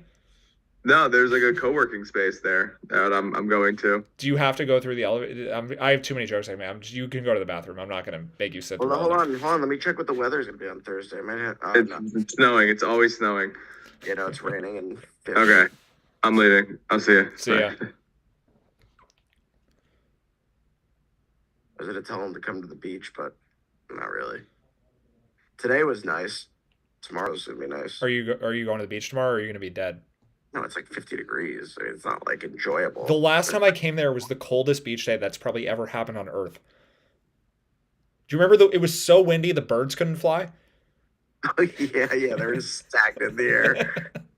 I mean, it gets cold. I mean, it's like that's the one season I hate being here for is spring, because the ocean's still so cold. So even when it's like 60 by you, it's like 45 down here. It's miserable. I'm seeing if we've got any we still have people watching this, by the way. Bro, I just got a work fucking text. They're like, "Oh, can you get us this report?" Bro, it is 10:30 at night. No. I wish I was in the hospital so I could be like, I'm in the hospital. Yeah. You could just go. You're allowed to do that. Oh yeah. What do you do for fun tonight? I just went to hang in the hospispital. I just want to get out of work. An excuse to not do a fucking report at 10:30. You don't need to be sick to go to the hospital. You can just go and tell them you're sick, and they'll try to figure out what's wrong with you. How often do you think people do that? They're just like, I'm bored. Let me just go and tell the hospital I don't feel well. I'm lonely. I had to go. Well, I'm sure like hypochondriacs all the time. No, but like consciously, where they've like decided that they know for sure they're not ill, but they just want to go to the hospital. In America, probably not very often with how fucking expensive. Yeah, fair enough. That's fair. Bro, I had to go to the hospital, so I was fucking with Stella one night, and she like her tooth hit me, and a couple days later, I got like a really bad fever, and the doctor was worried that like it might have been infected and I might have had sepsis, so they sent me to the hospital. First off, so boring, and like my phone died. So boring. My phone died, so you're just sitting there. I'm just like, what the fuck do you do with no phone? And then it's so expensive. I think my hospital visit was like $2,500. So I was like, are you kidding me? Got like 2 blood tests. So you're not going tonight? No. That's why, dude. That's why my parents have been like, you need to go. You have 103 fever for multiple days. Like, that's insane. You need to go. And I was just like, no, I'm not spending money at a hospital again. I'd rather die.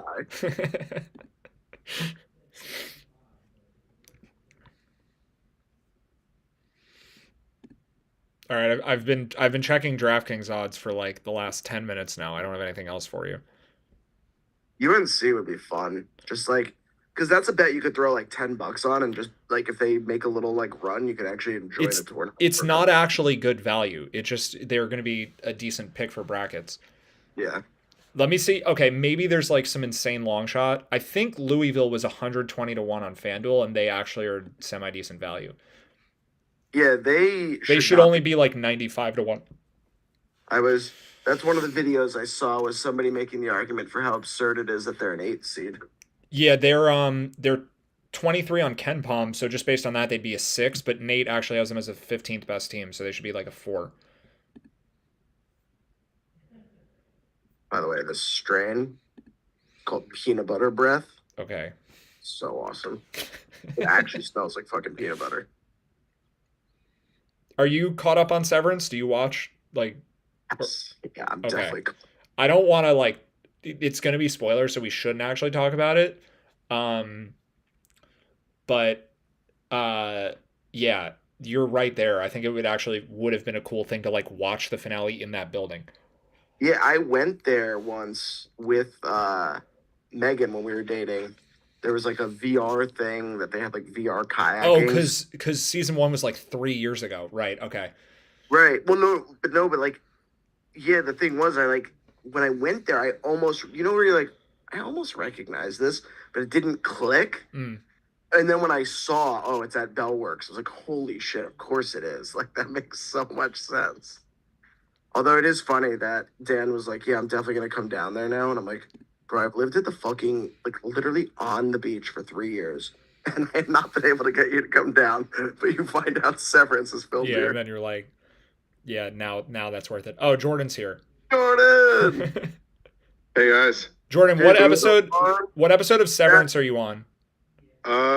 Maybe the 4th or the 5th. Oh. But you already have too many Jordans? Yeah, you gotta go. Yeah, my bad. Jordan, I haven't seen you so long. Congrats on the marriage, man. Thank you. Thank you. On not being stuck in this fuckhole of a country. That's awesome, too. I appreciate it. Although I am actually here now. In Atlanta. You're in Atlanta? Yeah. Nice. Yeah, but they do have a lot of good a wide array of consumer products here. So I'm enjoying some Boom Chicka Pop. They don't have this in Finland. I think I like when I bring this back to her. I'm also enjoying some consumer products as well. Oh, yes. That is also not as readily available in Finland as far as I know. That would be a problem. Finland was really tough, though. I spent the entire trip trying to find a protein bar that I've heard of, and it was basically impossible. Oh, that was a fun mission. Yeah, there's nothing. I heard about your night out with the hockey team, right? Mies, remind me. That wasn't in Finland. Wait, I'm trying to. Yeah, what? That was definitely on that trip. The night out with the hockey team. They were like at your hotel. The hotel. That was okay. It wasn't hockey. The weekend before Jordan's wedding, there was a professional soccer team in Bergen, Norway. Yes. Oh, at our hotel. I was busy. I didn't join for that part, but oh, you were busy the week before your wedding. That's weird. No, but it was too early. No, what's wrong with me? Yeah, Jordan met up with us like 2 days later than that. We were talking about how Kaminsky lives 10 minutes from where Lumen is, like the building that they filmed at. Oh, in what? I don't even know what state that's in. It's Long Branch.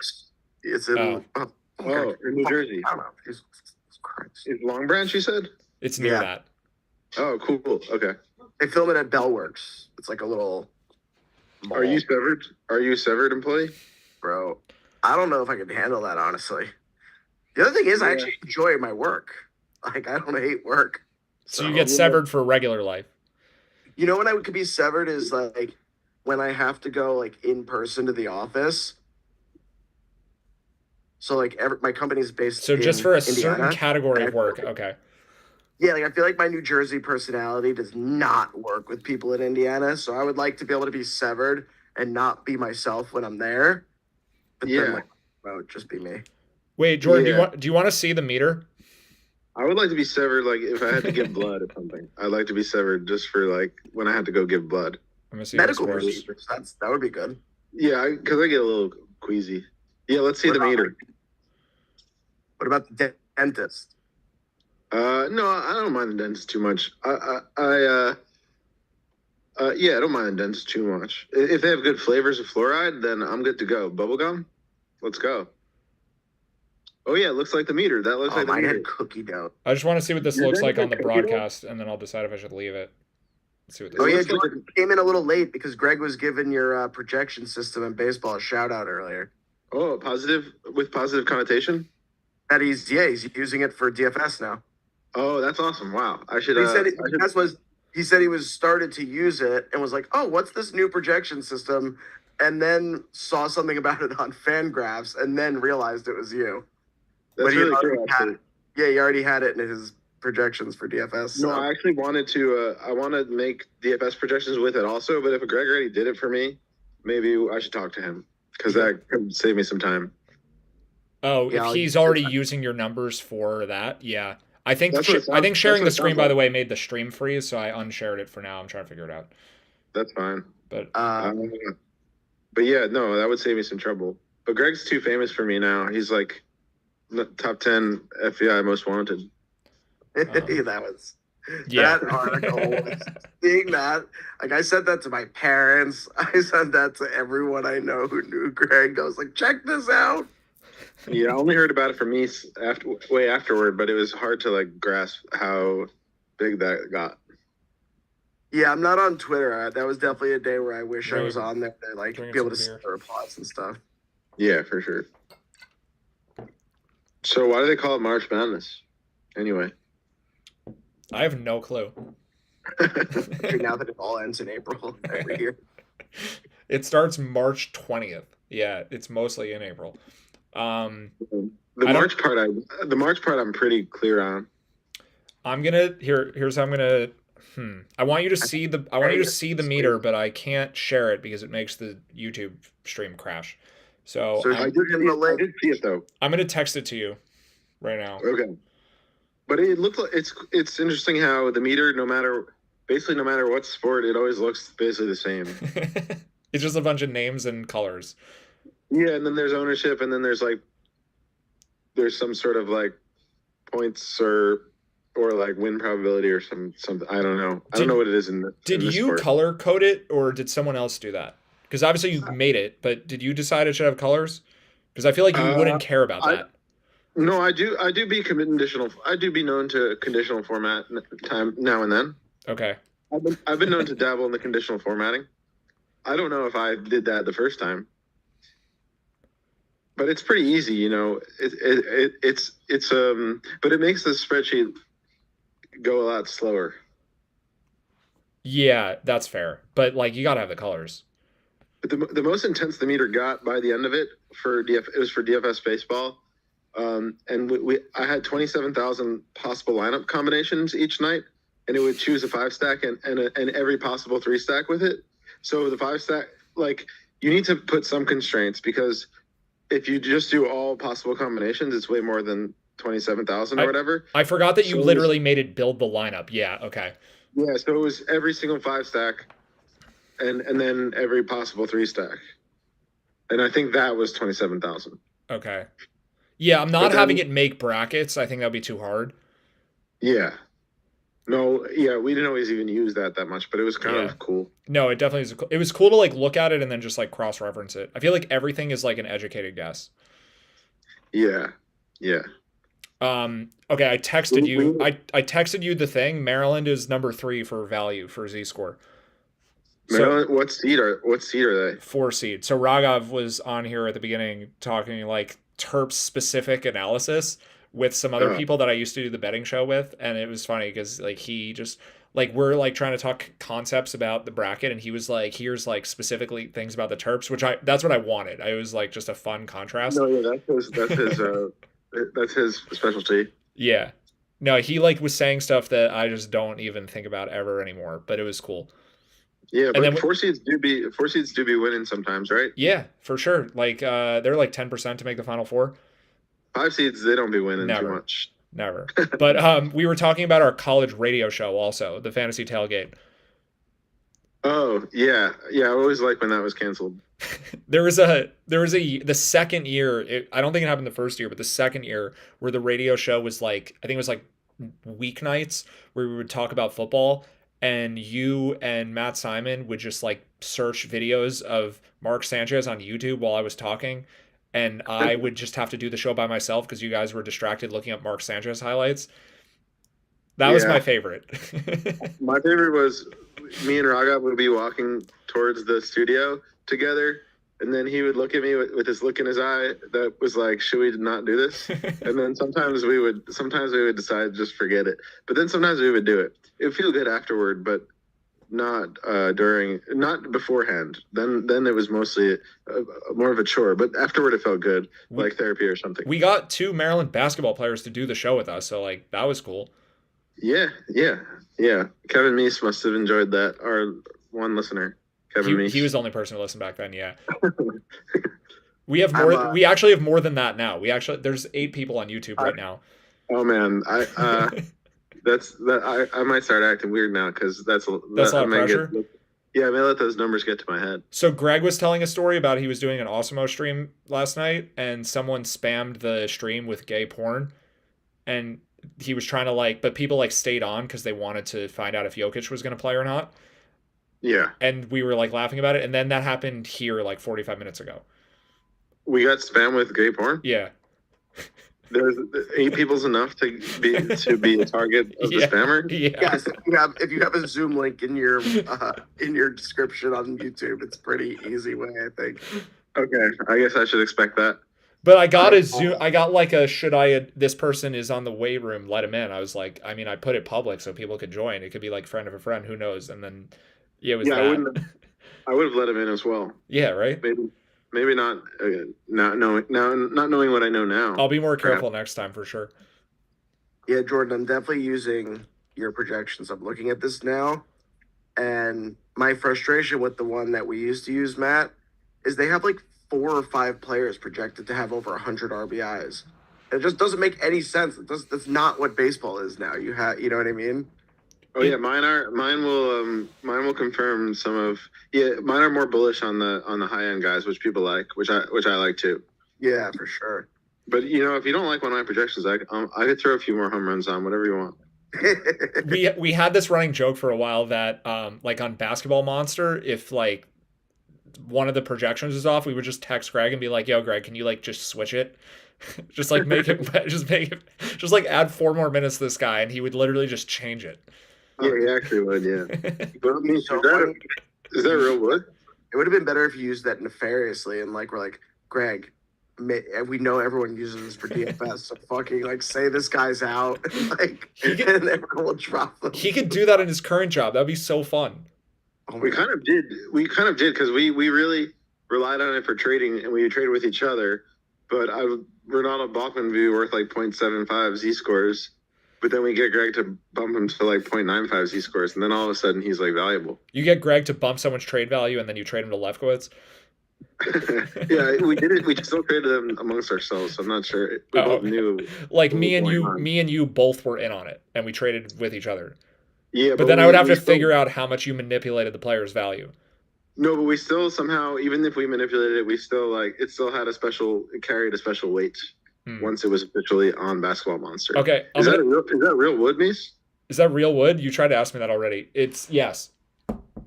Really? It's not. Are you in the sauna?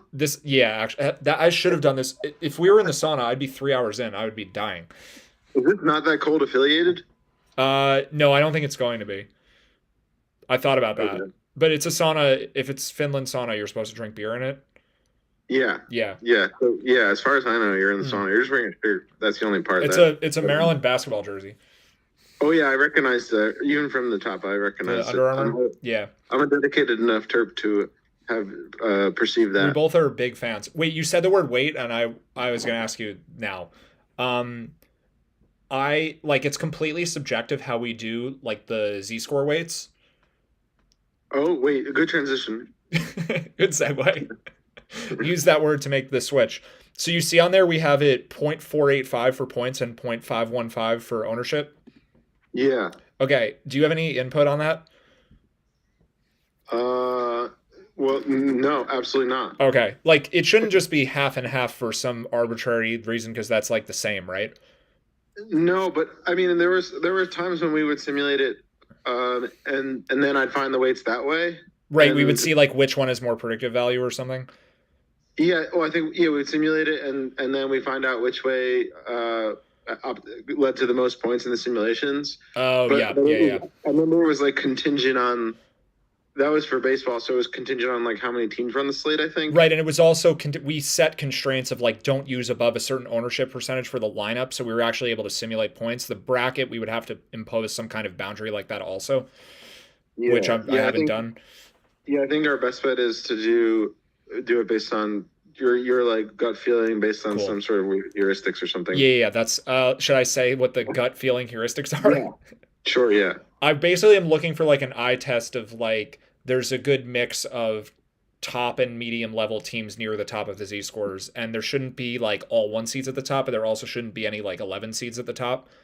Yeah, that seems reasonable. And it's not. I'm using seeds as a proxy for like probability to actually win. Like there shouldn't be teams with a 0.1% chance to win the tournament in the top 5 Z scores. Yeah. So I think there's a pretty good distribution and it's been a while. I haven't done a meter in, well, exactly a year since last year's March Madness. You still have been doing this annually. Yeah, we didn't skip any years, except for the COVID year where there was none. Oh, right. Which is the year that we would have got first place, according to Dan Meese. Well, like, obviously, we would have won that year. I can't argue with him. Is he hopping on? I think he's probably too sad about the Ranger game. Yeah. So, I was trying to get Lesser to come back on. He just texted me. Lesser came on the stream before with a gun. A real live gun? No, like a prop gun. Okay. That's a good. I just wanted you to see it. I should have brought a prop. I didn't bring a prop. You didn't bring a prop? No, I don't have anything. I don't have anything too interesting. Well, I don't have anything too interesting. Well, if you were in Finland, you then we also could. missed the science experiment we did, Jordan. So I've had a Oh yeah, sure, please. For the last 3 days or 4 days, and today, as I was hopping on, I had just taken like 4 or 5 Tylenol like a couple hours ago. My fever's still at 101, and I was like, hey, like I might actually have to head to the hospital if this keeps going. And I was like, you know what? I'm gonna smoke weed on the stream, and we'll see how it goes. Took my temperature, 101. Smoked a bunch of weed. Took my temperature, 98.6. Okay, wow, yeah, I think you're doing groundbreaking medical research there. But yeah, every guest Anyone who has a fever, child, adult, whatever, smoke weed to get rid of it. But every guest has like a cool gimmick except me. Like Kaminsky's got borderline needs to go to the hospital. Lester brought a gun. Yeah. I'm not sure what Sturm did. Sturm had the broadcast on his television in addition to being on the broadcast, so we had like a Bo Burnham unpaid intern video type scenario going on there. Okay. Like watching ourselves. Sturm said in the comments, he said that you look uncomfortable behind the camera, but I don't agree. You seem fine. He says I look uncomfortable behind the camera. Yeah. I'm not a big. I would say FaceTime is not my. Sturm's probably kind of right. You're not as good as me, that's for sure. FaceTime's not my If forte. you're like living in Europe, you should be good at FaceTiming because like you have to like. No, but the people I'd be hanging out with, they are my wife. She lives with me, so we don't have to FaceTime. So it's all good. I meant like FaceTiming back here, like people you know from home. Well, yeah, that's true. I had to do that a bit during COVID. But Sturm, I'm gonna respond to your text soon. Don't worry. Sturm sent me a nice text. I have to respond to it, but I put it off. Are you doing that thing where like someone texted you 9 days ago and you're like? Yeah, I got to think of a good response to it. I do see someone you're low on that surprises me. Okay. You don't like my predictions anymore. No, I do like them. No, I'm just surprised. I don't know baseball well enough to like. Actually I thought you were talking about March Madness. Okay. Jose Ramirez. Oh well, I mean, he's a little. I'm a little lower on him in terms of homers and like WRC, but he still projects like 30 or like 34 steals and like a bunch of homers. So yeah. So he's still like quite good. But yeah, a little bit lower on him. Yeah, he almost had a 40-40 last year. That's insane. Oh, yeah. Wait, Jordan, can you show us what the sweatshirt says? Oh, it says Rat Papa. Shout out to my boys. I just wanted to talk about that. They're my pocket dogs. I have 4 pocket dogs, aka rats. And this is my Christmas Hanukkah gift this year. Rat Papa. Just waiting for other Jordan's commentary on the fact that you have pet rats. It may take he may not grasp that I did. I got it. But Dan back. I said, jump on, Dan. He said, you mean jump off a bridge? So I think you're right. He's not very happy about the Rangers. He will not be talking college basketball after tonight's Ranger game. I'll put them East. Yeah. At least he did like shit. Like that's the last thing I want to do. Talk to Dan Meese? No, upset him. Just talk to him? I would be happy to talk to Dan. He's like a really mean guy. Me and Dan have a good rapport. I think so, yeah. At his place? Yeah. We're gonna send the dog back. Like he's supposed to make the Rangers win the Stanley Cup, and it's not working. Like he's not working. So, have you met Henrik, Jordan? Have I, Mace? No, I can't. You haven't been here. You haven't been here since he got the dog. It was only it was like Thanksgiving. Oh, that's Dan's dog. Okay, yeah. I was at your Warren place not that long ago, but not Dan wasn't there. Yeah, before that. I love that we're just throwing out fucking towns and shit on YouTube. Yeah. I should go because me and I'm hanging out with the fam, and then tomorrow I gotta go to Vegas. Okay. I think we needed you to come on here to conclude the stream. We just hit 3 hours. I feel like we can call it now. Yeah, to say what's up to you. I feel like there was one more thing about the bracket I wanted to say before you leave. Okay. Like in terms of the Z-score thing. Okay, hold on. Oh, okay. Here's what I wanted to say. So we have like estimated points in terms of a weighted average. It's basically weighted average of the win probabilities because the brackets are like it's double points for every subsequent round. Not Fibonacci sequence, it's just double. Remember that thing that we used to have to decide every year? Yeah. So the points double. Yeah. But the way that I'm doing the Z-scores is just a weighted average of all the points. It's not like segmented by like who's the best pick for an Elite Eight, who's the best pick for Final Four, who's the best pick for finals, who's the best pick to win. It's just one whole number for everything. Do you think that I'm missing? Should I like break it down further, or you think we're good? I think. Well, I mean, I would definitely defer to what you think on this, but it sounds like you have it in a way that it kind of aligns with your instincts on what the top. Well, I'll tell you why I do it like this. It's because I think it's 95% as effective for 10% of the work. Okay, but you also are a known THF. Right. So I could do the 90% more work for the 5% benefit. Right. I mean, just hearing you put it like that, I feel like certain versions of me would not be able to resist doing the extra work. But to me, it sounds good enough. Okay. 95% is always good enough. Yeah, 95% is quite a lot. A percentage. It's not even interesting. It's perfect. Okay. Well, okay. I'm content to end on that note. There's no one in the Zoom waiting room. Jordan, how long are you in Vegas till? Until Saturday. Oh, are you and Schwartz gonna watch some games together? Schwartz, yeah. Well, I'm there for a fantasy baseball draft, right? But Schwartz is there also, so we actually are going to hang out. I didn't know he was there, but I don't know if we're going to watch games. But he said that we have to like input some sheets or something. He has to do it. You don't have to do anything. Well, I'll be there. You can watch him do it. Yeah, I'll watch him do it, and he'll tell me about stuff. And my dad wants to know who we're supposed to root for, since my dad is also betting on this with us. Oh, so it's literally okay. It's essentially in order of the best Z-scores. Okay. Let me see if there's an exception to that. I guess the exception is that because Texas Tech and Maryland, who are the second and third best values, are in the same region, they're not quite as relevant as they would seem because we have to like split between them. So like we're not actually rooting for Maryland as much as it suggests by them being third, because Texas Tech is better and they're the same region. So it's like I'll name the teams as Houston, Texas Tech, and Alabama as the top three. Okay, Houston, Texas Tech, and Alabama. Yeah, you're not going to remember that. That's fine. You can just pull up the stream again. I feel like really cogent right now because I had one third of a beer tonight. So I'm like, third of a beer.